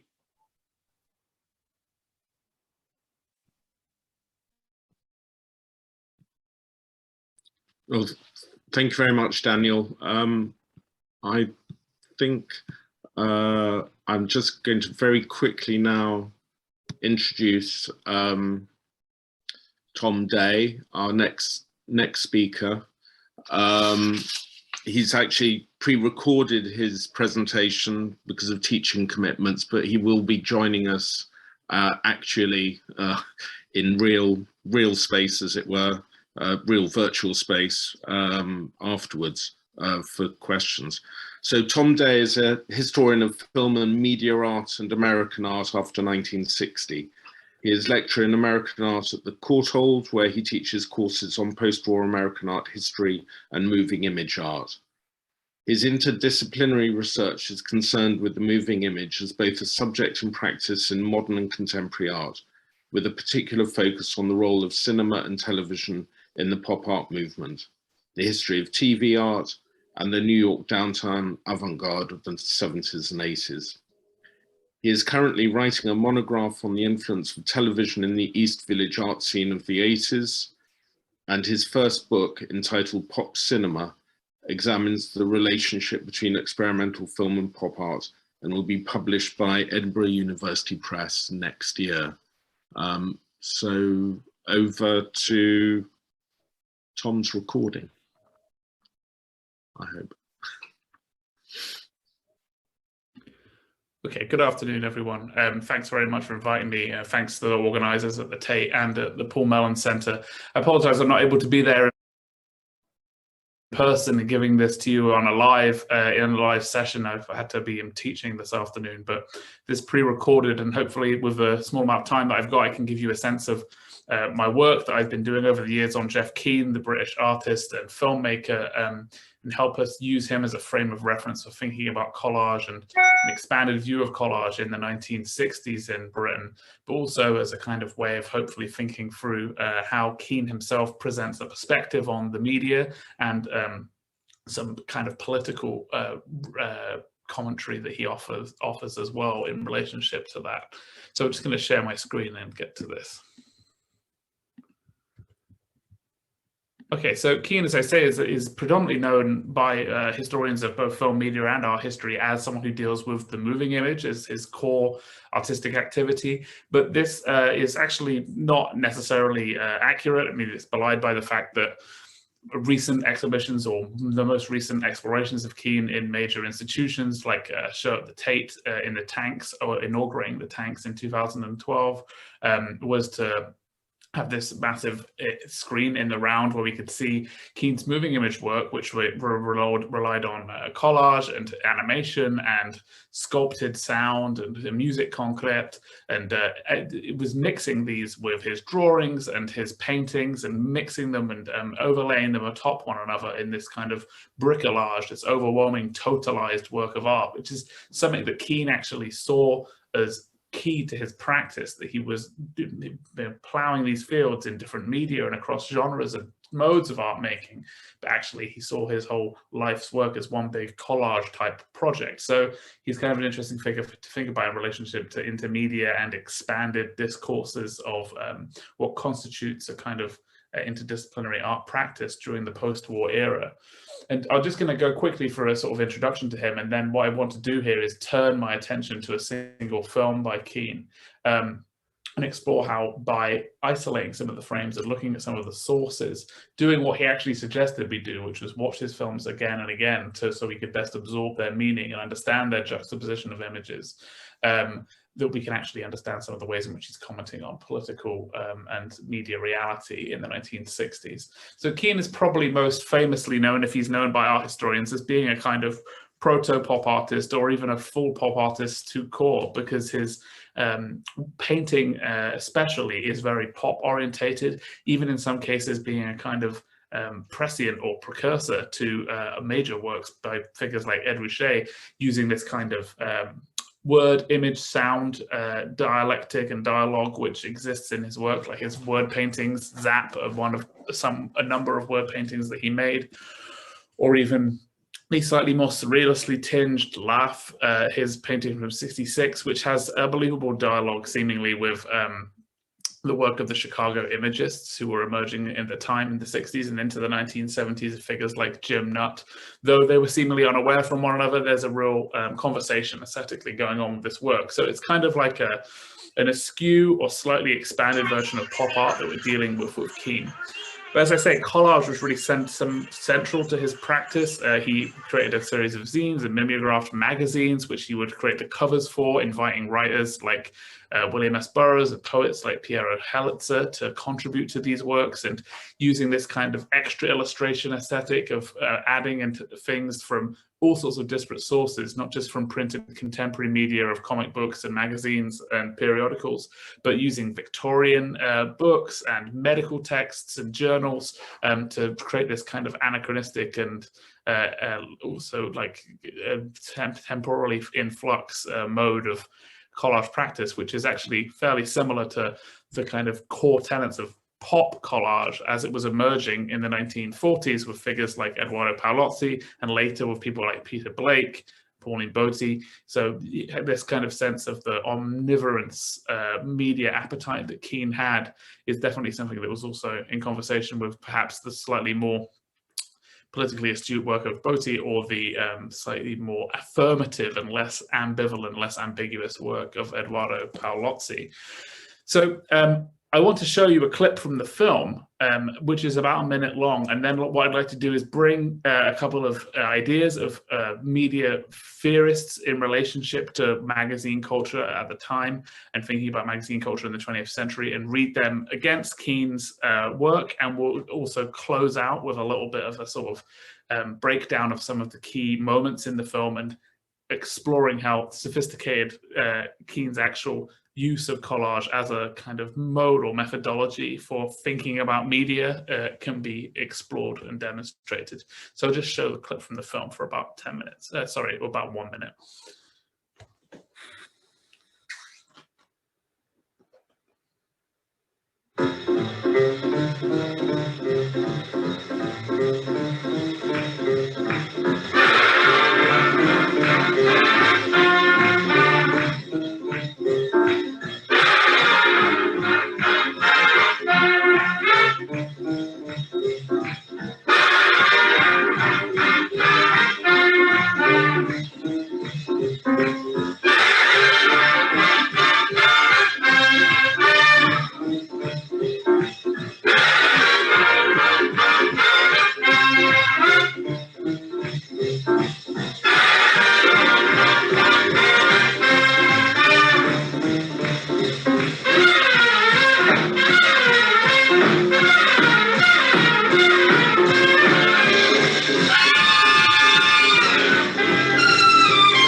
So it's kind of like an overwhelming spectacle to witness the work of Keane. And this is a mode that he continued to plow into the 1970s and even into the 1980s a little bit. But he would often incorporate live performance with his work and the making of artworks alongside the presentation of his films, and using all sorts of different work, to like blow torches, to burn toys and make these kind of sculptural assemblages. He was associated with the destruction and art movement of Gustav Metzger and went to the symposium in the 1960s. So he was very much in and around a lot of important avant-garde moments within London during the period. But I think that it's important to phrase him and think of him as a collage artist in relationship to media theory, and it's something that I'm keen to do here in the small amount of time that I do have. So firstly, I want to place him in relationship to two quotes, and then we'll look at the work in more depth, as I said. So one is to think about it through the photography historian Sally Stein's ideas of how we read a magazine and how it is imbued by our own subjective relationship to this. So we'll just read this quote from her, which is: "The magazine's use of text implies a fairly rational mode of apprehension. It would be inaccurate, however, to describe most magazine reading as a straight linear process. Though often referred to as a book by editors, the typical magazine is not organized along a singular continuum by sandwiching between its covers a variety of discrete texts. The magazine invites us to pick up and choose, to move backwards as well as forwards, in a way that suggests that we are not only will the process to be continued physically turning the pages, distinct from the more passive modes of reception engendered by radio and television, but we can also move freely and negotiate a personal path through the magazine labyrinth." And I think that this is a really important point to suggest that Keane is actually imbuing through his juxtaposition of bricolage this bringing together not only of different disparate images and signs, but the way in which he himself also intervenes into those signs and gives a kind of extra illustration or an addition to the texts through his own penmanship and graphic interventions. And he ends up imbuing it with a kind of subjectivity, which in part is actually very personal and speaks to a sort of personal mythology that he aligns with kind of comic books and casting himself as a comic book character, which is what we find in other films. But also there's this kind of blunt sense of his own politics being presented, which I'll show you in a moment with some of the isolated moments from the clip that we just saw. Now, the other person I think that is important to think through in relationship to this is Erica Doss's work on Life magazine. Life magazine itself was a key source for Keane's work, and he used it throughout his career as a kind of anchor for a lot of the political and aesthetic interventions that he made into the collage film medium, this kind of pop collage film, which in my broader project, which this work was originally related to, I theorize as a kind of distinct mode of experimental film practice during the 1960s. So for Doss even, sorry, we tend to flip through popular general magazines, looking at them in bits and pieces, backwards and forward, alternately grabbed and interrupted by their contents. Often they're glanced at quickly in supermarket queues, in bed, on benches, on the bus. They're usually disposed of when their relevance seems to have passed. So this impermanence, of course, does not diminish the import of images seen quickly, because even momentary glimpses can generate lasting memories. Our fragmented reading and responses parallel the ways in which popular magazines are themselves often organized as jumbled assemblages of images, texts, features, and advertisements. So this idea of the sort of a magazine as this modernist collapsing of life and art, leisure and commerce is something that Keane seems to take to a kind of extra level, or takes it even further, sort of a hyper intervention into this. And this moments of brief, fleeting comprehension, almost subconscious recognition that we get in his films by looking at them, that happen so fast in front of our eyes, actually contained within those brief moments are extremely pointed understandings of what's happening in terms of art and popular culture at the time that are quite self-referential, but also some deeply politically engaged commentaries that can be found. And this is not to say that we would get them immediately by watching Keane's films. He was very keen himself, pun intended, to suggest that we do watch his films over and over again. And later commentaries on his work by critics have been to say that, like, this, work is best enjoyed or best seen and comprehended through an athletic use of the pause button, so that we can actually glean a sense of what's happening in this dense, overwhelming spectacle. So I'll just close by looking at 3 examples from the movie, and then hopefully we can chat a little bit more about Keane and his contribution to this kind of mode of pop collage. One is this quite, I think, witty and almost meta statement that he seems to be making on the comprehension of images in relationship to pop art and in relationship to the mass media culture at the time, which is that these globules and dots that we find affixed or in addition to the image, the extra textual moments that he's placed, these dots he's done with himself onto the image, he finds these portions and moments like this from a Superman comic in which a boy is pointing up at the globs that Keen himself has added and says, wow, look at the pretty colors. And it's almost bringing to the fore the method by which these images are made. It's a reference to the Ben-Day dot, which is the part of the printing matrix that eventually makes comprehensive, whole, rational images in comic books, and obviously was famously exploited to the point of almost abstraction by Roy Lichtenstein in his paintings that Keen knew and was interested in from the period. Another thing he's doing in terms of this collapsing that Doss refers to is that he's creating sometimes this commentary on the media as collapsing reality and fiction and allowing violence to become spectacularized and to be numbing to the audience in terms of its desensation. Is that the sensation of violence is often turned into almost a cartoonish spectacle. So we have clips that follow one another in the film, moments that follow one another, from a Daredevil comic on the right, then a real documentary photograph of a crime scene, followed by another real photograph of a man, his head hang down, he's bleeding, but that Keen has extra illustrated or added to, again, using the comic book verbiage of Blam and adding these dots, these Ben-Day dots again, as if to suggest that there's this spectacularization, this fictionalization of real violence that occurs in the media, which means that we often end up glossing over or not attending to the visceral reality of human pain and suffering. This is something that comes up in the film, one of the most subtle and perhaps radical moments of the movie, which is for a very brief moment, we're given this glimpse of this portrait of a black male figure who's seen through the aperture of a twin-barreled shotgun, and immediately we're followed by an image of this group of slightly sinister-looking white men who are toting weapons in this kind of bigoted cliche image. And if we do a little bit of research, which is what I did with this project, we find that this image is actually cropped. That Keen has cropped this as an image of a famous bootlegging gang from Illinois in the 1920s, the Charlie Berger gang. Charlie Berger is actually cropped from Keen's image. So instead of being a recognizable group of famous criminals, they become this faceless, nameless group of bigots who are meant to represent the worst of the human racism and the worst of the condition of what was then the raging fight for civil rights in the middle of the 1960s in America.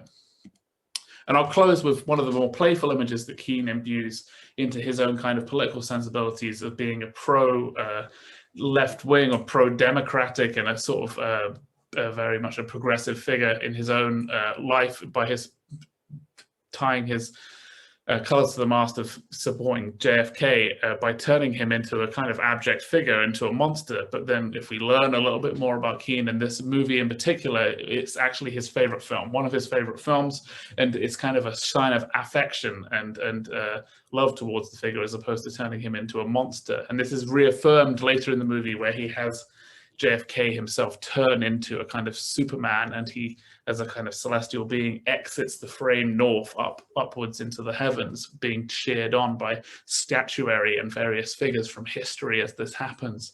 So, I mean, this is just a very brief overview and look at one portion of one film by Keen, but I think it hopefully illustrates the sort of richness of level that he's engaging with the media and thinking about the saturation of images and how we can think through them in this political way by using collage as a methodology and as a way of thinking to help us think through the media in the 1960s.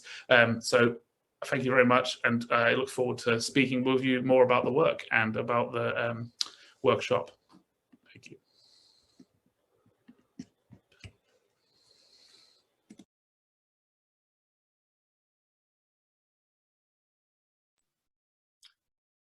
Well, thank you, Tom. I don't know, is Tom...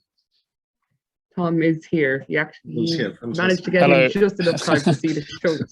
I watched myself. I actually managed to finish teaching early. I'm coming to you from a garden in North London where I've just been teaching. So, hello. Hello, Tom. Thank you. And yeah, I guess we really need to hit the pause button now because where a few minutes.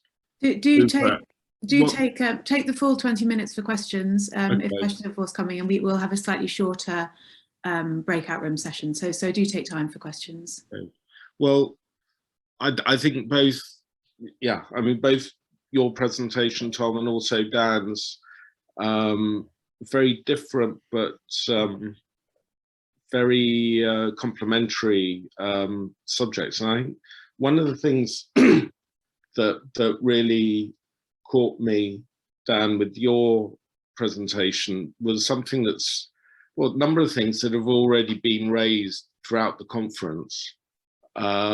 Questions of collage and collaboration and what it means, you know, sort of within, almost inherent within the process of collage, the different kinds of collaboration that take place, and what that then might mean for what gets communicated through the collage.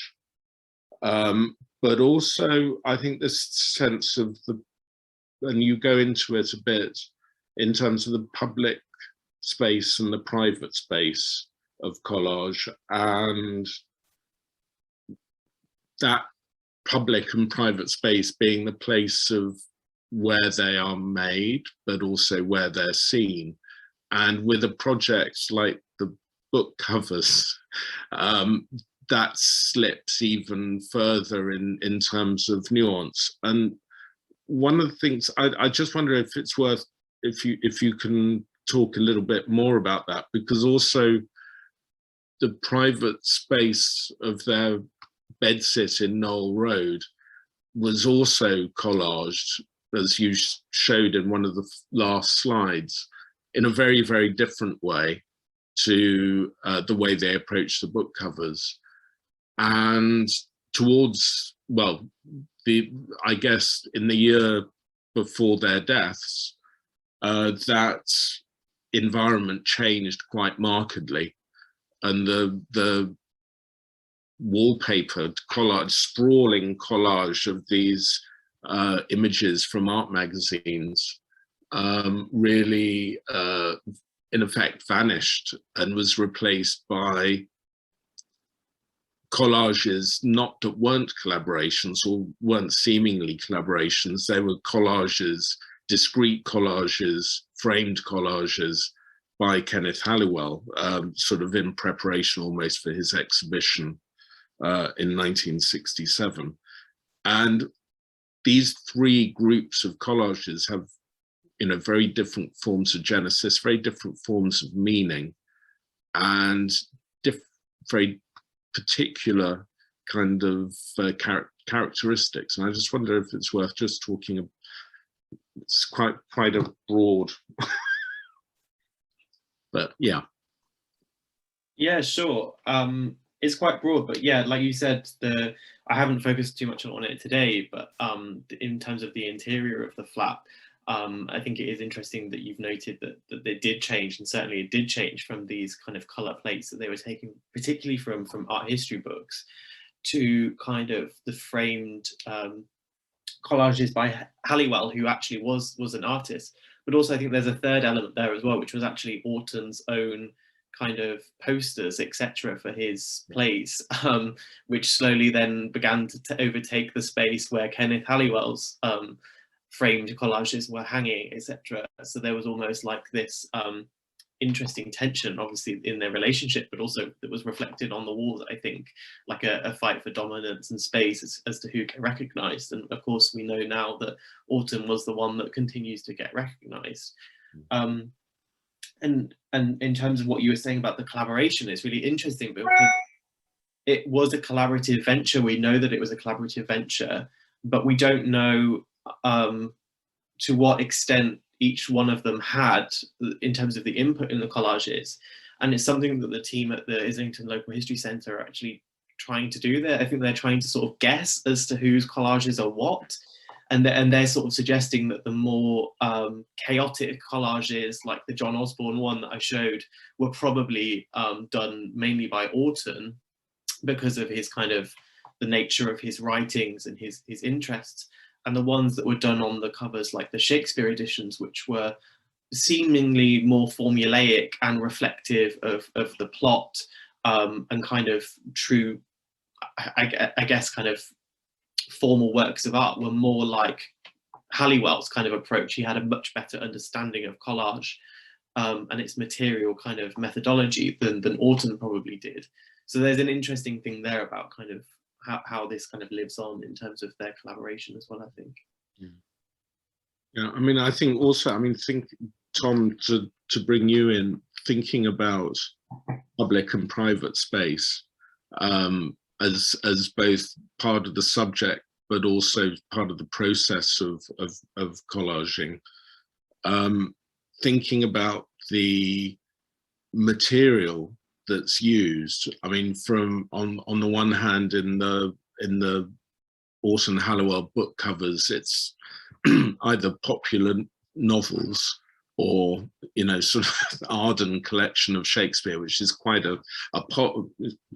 in one sense polar opposites, but actually maybe not. I mean, in their day, Shakespeare was supposedly a kind of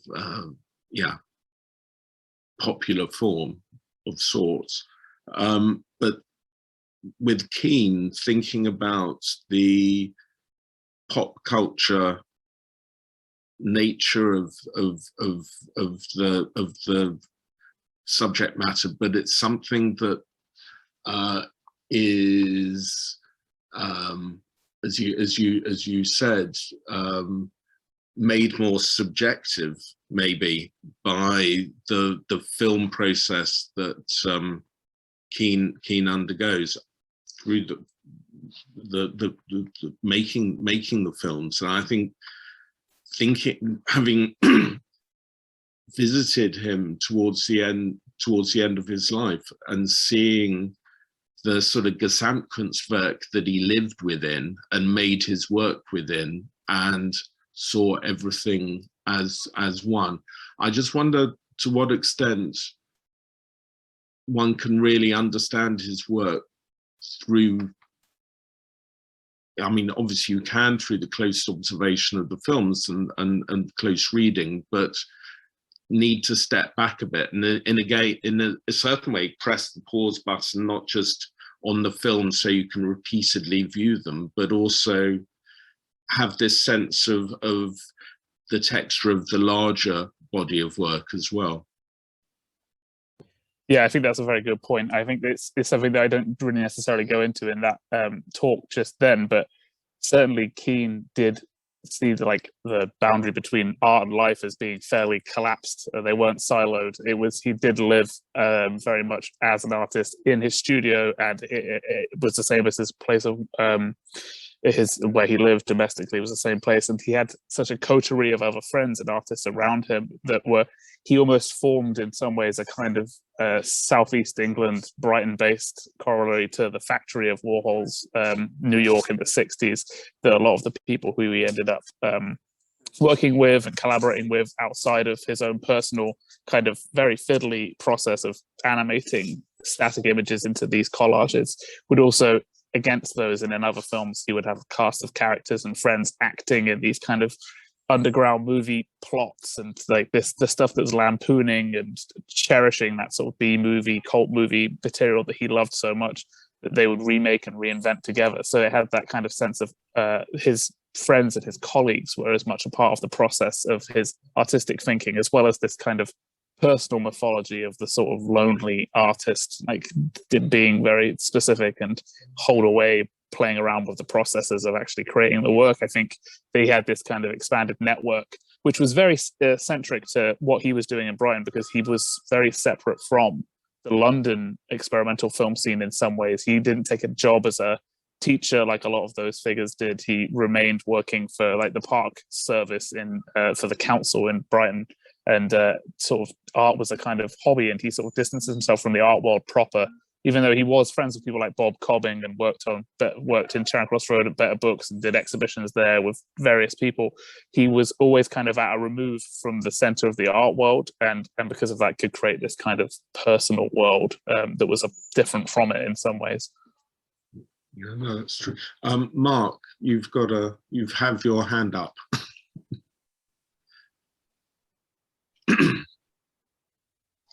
Thanks, Andrew. Yeah, this is a question for Tom.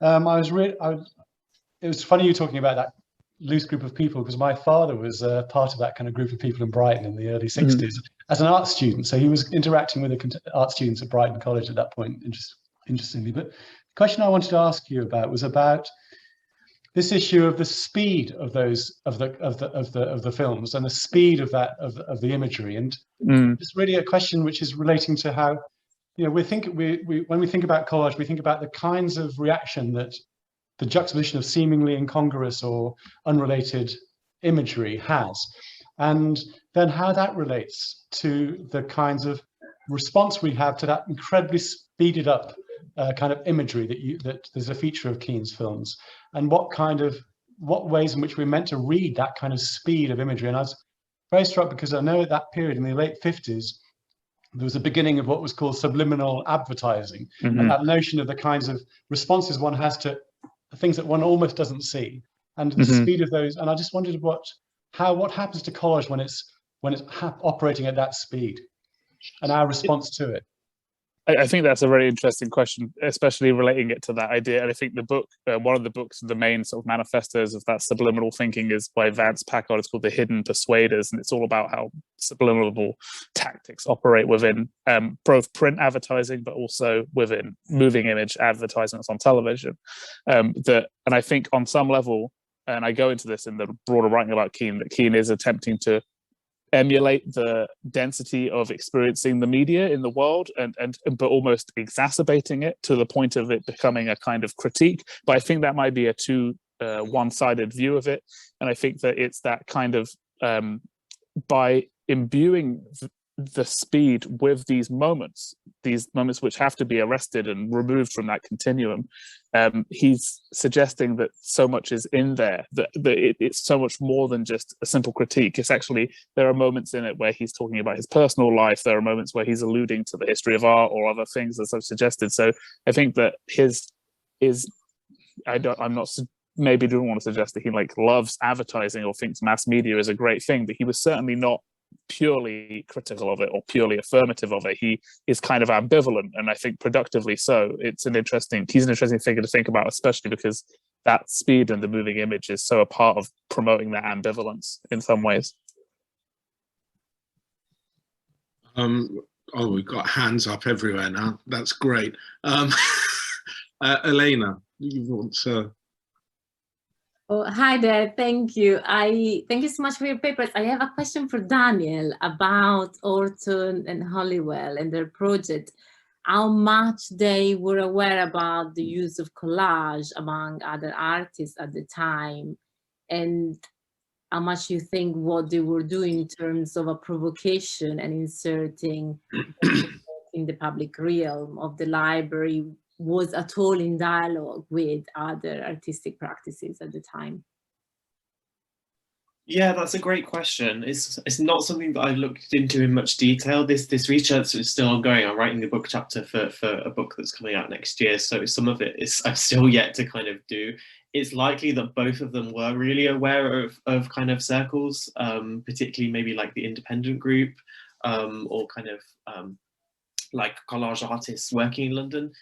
The kind of irony is that most of their collages, the material came from art books, so they were likely looking in art books that had collage artists in them, you know, people like Schwitters or Picasso or something.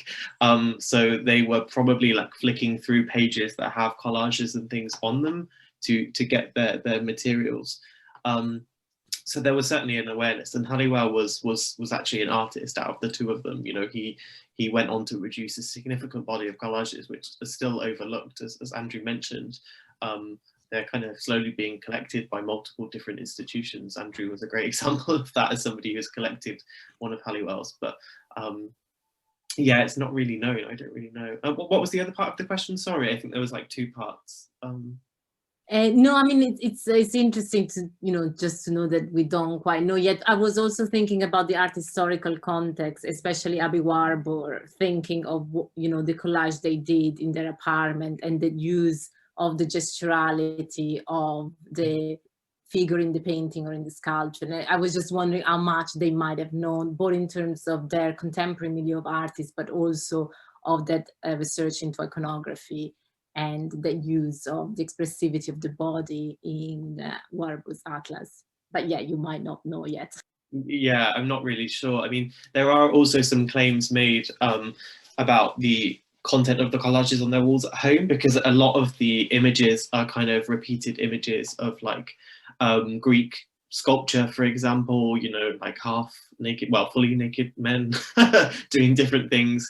But actually there's like a huge different variety, particularly the one in the lounge, which I showed you with like above the fireplace. I mean, there's a range of images on there. You can see like Olympia, I think, and kind of different examples from art history. So it's not always the case that it's kind of just very homoerotic, but actually they were just kind of collaging the images that they liked from art books, and that they thought that they could have that on their wall at home was kind of part of the critique, I think, of kind of the art world as well, more generally. I also wonder to what extent, it's going to be hard to really definitively answer that question as to how influenced or aware they were. But I think it's also fairly important to recognize that form of collaging, especially the sort of collaging on their walls, is something that was done by lots of people. It was a sort of almost a hobbyistic exercise, an extension of keeping scrapbooks. I mean, I've been clearing out stuff of my mother's recently and found, similar kinds of scrapbooks, not made because she had an awareness of art being made around the time that she was doing that. It's just an activity, people keep scrapbooks, and sometimes they extend onto the wall or onto screens, like the screen that's at Islington Library, which, is mainly cats rather than statues. So I think that there is that aspect. And also when you look at, the image of Pauline Bote's studio, there is a blurring of the lines between artistic activity and hobbyistic activity, and also using the walls of the studio as a kind of a pinboard of, a mood board, in that sense, which also can be seen as part of their artistic practice. But I think we're probably hold on. Andrew, do we can continue taking questions? We might, if we keep having questions, we might skip the final breakout section and just continue the conversations, because it's so interesting to hear people's responses. I mean, one question that I do have though about the book cover collages, and it's, you might not know the answer, but to what extent in interpreting them one can be guided by any form of commentary that might be there in Jo Warton's diaries or elsewhere in anything that survived by Warton or by Halliwell, or are we led to just to interpret it as best we can ourselves? I mean, I think your reading of the John Osborne book cover was, incredibly persuasive, to put it mildly. So, one doesn't necessarily need that form of confirmation, but it would be interesting if anything like that existed. Yeah, Warton doesn't really discuss it at all in his diaries, but there is recollections of him. It's really interesting to think about how he's worded it, actually. He kind of, there's a passage, I can't remember where exactly it is in his diaries, I think it's the edited collection by John Lahr, but he kind of recalls taking like Halliwell to the gallerist in London to talk about his exhibition that he had, and they go down to view the cellar, which is where he kind of looks at Halliwell's collages and says, I'm not really sure about these. I think they need a glaze on top. I think they need to go in the frame. They need jazzing up a bit. And they go down into the cellar, and he says that he makes a joke like it looks as if somebody has pissed in the corner because it's so kind of just decrepit. And but that was I guess his supportive lover, him being a supportive lover to Halliwell. So there is mention of Halliwell's collages, which I think have actually been used to kind of trace some collages and identify them as Halliwell's. There's one where it's got kind of like the bull in it. And I think that is actually in Auten's diary, where he actually describes this kind of raging bull in one of the paintings, in one of the collages, sorry. So to an extent we have that, but there isn't really much discussion other than that, really. There's not a huge amount. Thanks. I mean, there's a comment here which I think is which I'll read out from Norwood Creech. He says, between these two presentations, I noticed a difference in framing the motivation by the presenter as thinking and poking fun. Is this a reflection of the critic or viewer's perspective of the artist?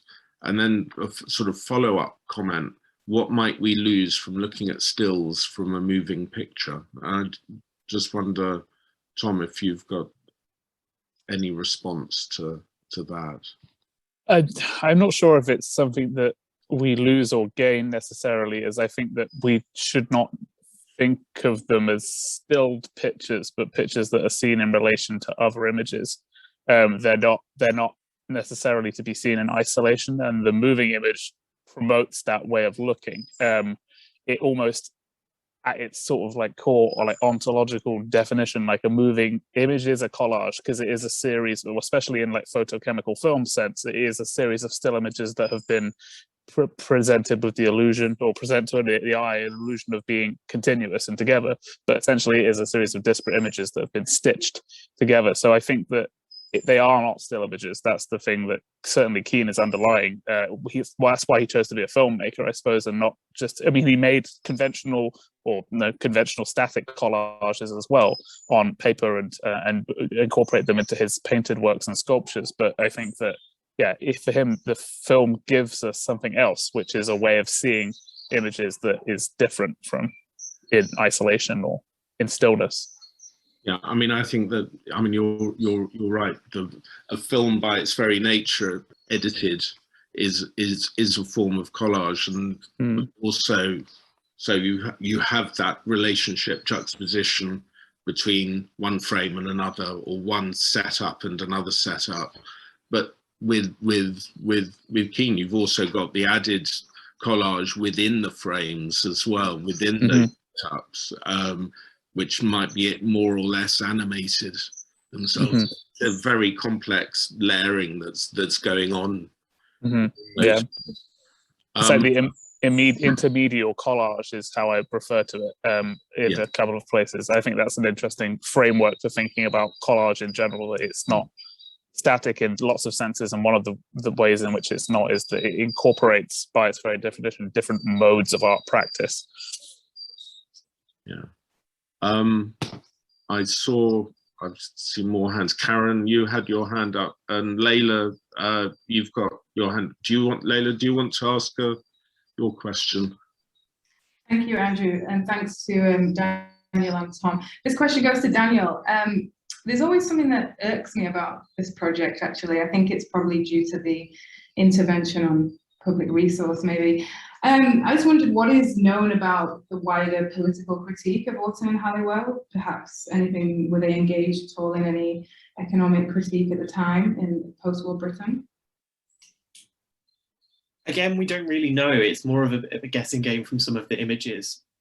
An aspect that I'm kind of grappling with in my own writing at the moment is they seem to have a critique on, there is one collage, for example, which I haven't shown today, which it's kind of like the Queen. They kind of there's a kind of picture of a sultan, a ruler, and they kind of put an image over the top of the face, and then there is an image which is from a yoga and health book of kind of a loincloth clad person who is kind of like, it looks like they're worshipping the feet.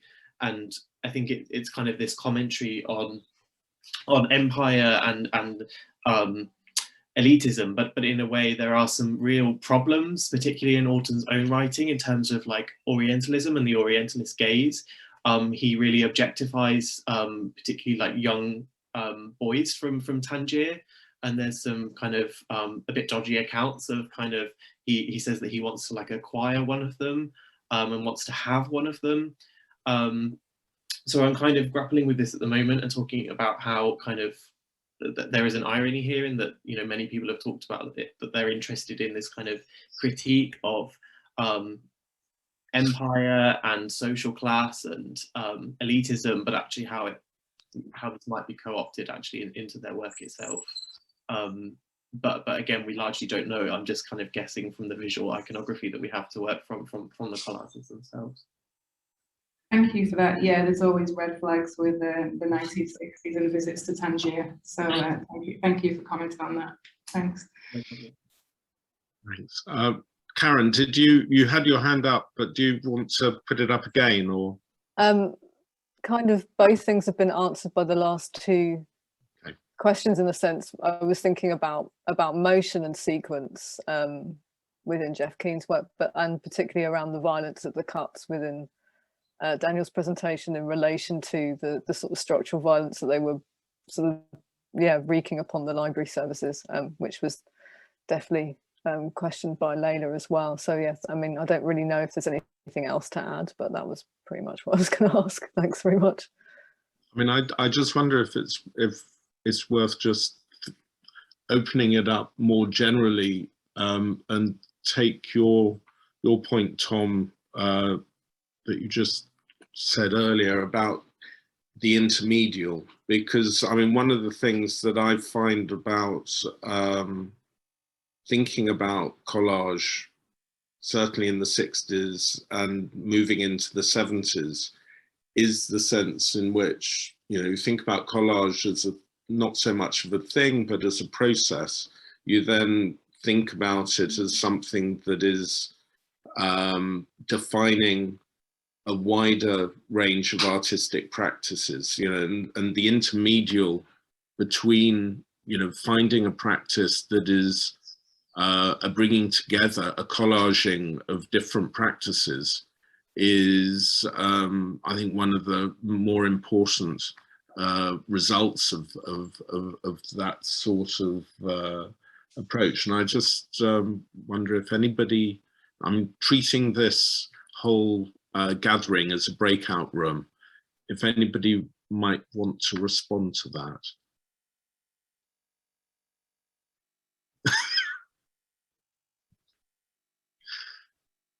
It looks like you've been scared people there, Andrew. Yeah, that failed. We've now reached 4:45.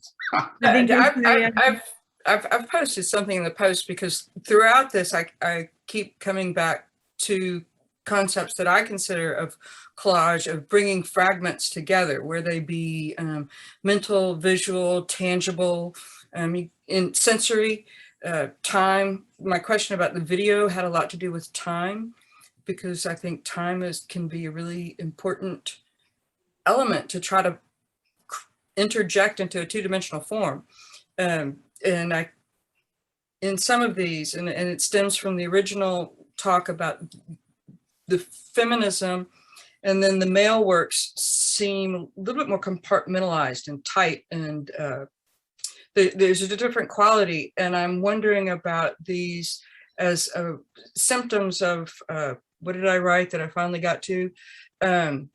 Representations of erupting symptoms of repressed collective consciousness that counter the canon in language and thought. And I'm thinking of the collective, Jungian's collective consciousness, and how these aren't the skill of painting or drawing, but it's not quite iconic images, but images that common people can relate to. So putting that out there. Okay, thanks, Norwood. Rosie, I think we've probably have oh no, Elena. No, I just want, you know, I found this conversation today very fascinating, and I just wanted to, for me, it was very interesting. There was this sort of disjointed looking at the collage as something which is constructs something and constructs a polyphony, and there is something much more about that, maybe more something we perceive as more positive. And I think the latest two papers were much more about, to me, the destructive nature of collage, and that collage as coming from the Dada root of being also provocation. And I was just very interesting how much that lends itself potentially to more of a moralistic reading. This is independently from the real issues that are certainly connected, you know, with, you know, potentially the context of going to other countries and picking up very young men. But I was very intrigued by how much, yeah, we are looking at that side of collage and that very destructive nature of it, which I think is always part of it, and something that per se lends itself to a more critical view right now. And I was thinking, yeah, a couple of comments, and just very interesting the territory of the destruction that is part of collage, and how much we are looking at it in a very different way from the more constructive side of it. Judah, is this? Yeah, Judah, do you want to? We'll go for just a couple of minutes more, but if you want to add our final point for the day. Oh no, a terrible position to be in. But it does loop back to an earlier point about this idea of collage as a gendered strategy, and how we read that into the presentations we've just seen. Is this a question that only comes up with women's work, or can we think about gendered practices across the board in a non-binary way? And why does this idea of the gendered come up? And also the strategy, this idea of the unskilled, does it apply to these artists, to Halliwell, Orton and Keane? So I'm just wondering how we position those concepts across the spectrum of collage as a strategy, as a conceptual strategy. So I'm throwing it back onto the professionals. Thank you so much, Judah. Andrew, do you have any final thoughts before we wrap up? No, I mean, I completely agree with Judah's point, because it is a gendered activity, and it can be extended, thinking of about that in a non-binary way. Absolutely, I think it's about communicating identities effectively, and in a way, in one sense, the activity of Orton and Halliwell was very much that, you know, at a moment before decriminalization. It was, you know, everything about those collages, and also the collages that Halliwell made that were exhibited at Anno Domini, were about living in a world of double or multiple coding. And in a way that was essential, however much their own identities was or wasn't widely known. So, you know, that's Daniel. I just really like that idea of multiple coding, because it sort of expands the idea that Gilroy's promoted around double consciousness, because it has a sort of design element, a design intent to it. Thank you. Yeah, thank you. Amy, I can see your hand up as well. So another final point for the day. I was just going to say that, you know, rather than only seeing things as like taking away or being additive, then you could sort of have lots of different constellations of thought around kind of covering over, revealing or transforming. And all of these things, I think, happen in collage and photo montage. And perhaps that pushes against any kind of binary thinking that we might get ourselves into. Daniel, to finish us off. I don't want to be the last one, but thank you, Judah, for raising that point. It's a really great point. And actually, I think most people actually just say the Orton and Halliwell covers, but it wasn't just the covers that they collaged. They often collaged the author page inside and subverted the gender of the author. So Naomi Klein becomes like a Scottish bagpipe player, and there's a lot of play, like Richard Stern is given like this kind of woman with a bonnet on the feather hat, and there's a lot of play and subversion with the anatomy of the books in that way. It's really great to think about. And just coming to that point that Eleanor made about this destructive nature of collage, but I think that they might have actually thought about it as a reparative strategy, you know, of repairing and putting things into the collection that just weren't there but should be there, as this kind of process of repair. There's this like double-edged thing, I think, with destruction to repair, with a view to repair. Anyway, I'll leave it there. Thank you so much, Daniel. I think that point that Andrew brought up about the proximity of these practices to the histories of scrapbooking and extra illustrating kind of build upon those points that you were making. So thank you so much, everyone, for joining us today and contributing so generously and actively to these conversations. And a special thanks to our 4 panelists, to Danai, Karen, Daniel and Tom, for such rich presentations, and to our 2 chairs, Amy and Andrew, for leading these questions so thoughtfully and considerately. So we hope to see many of you again tomorrow on Zoom for the final day of Cutting Edge Collage in Britain, when we'll hear from 4 further panelists, and we'll have the opportunity to continue developing these discussions around collage in this workshop format, and with further opportunities to talk in breakout rooms as well. So a huge thank you, everyone, for today. It's been fantastic. Thank you so much. Thank you. Thank you. Very much. Bye-bye.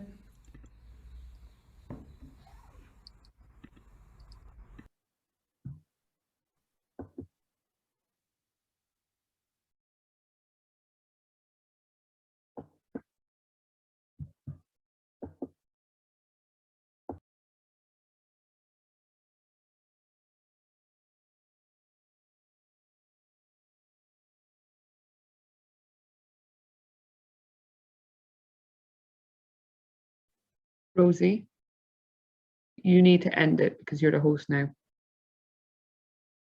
Thank you.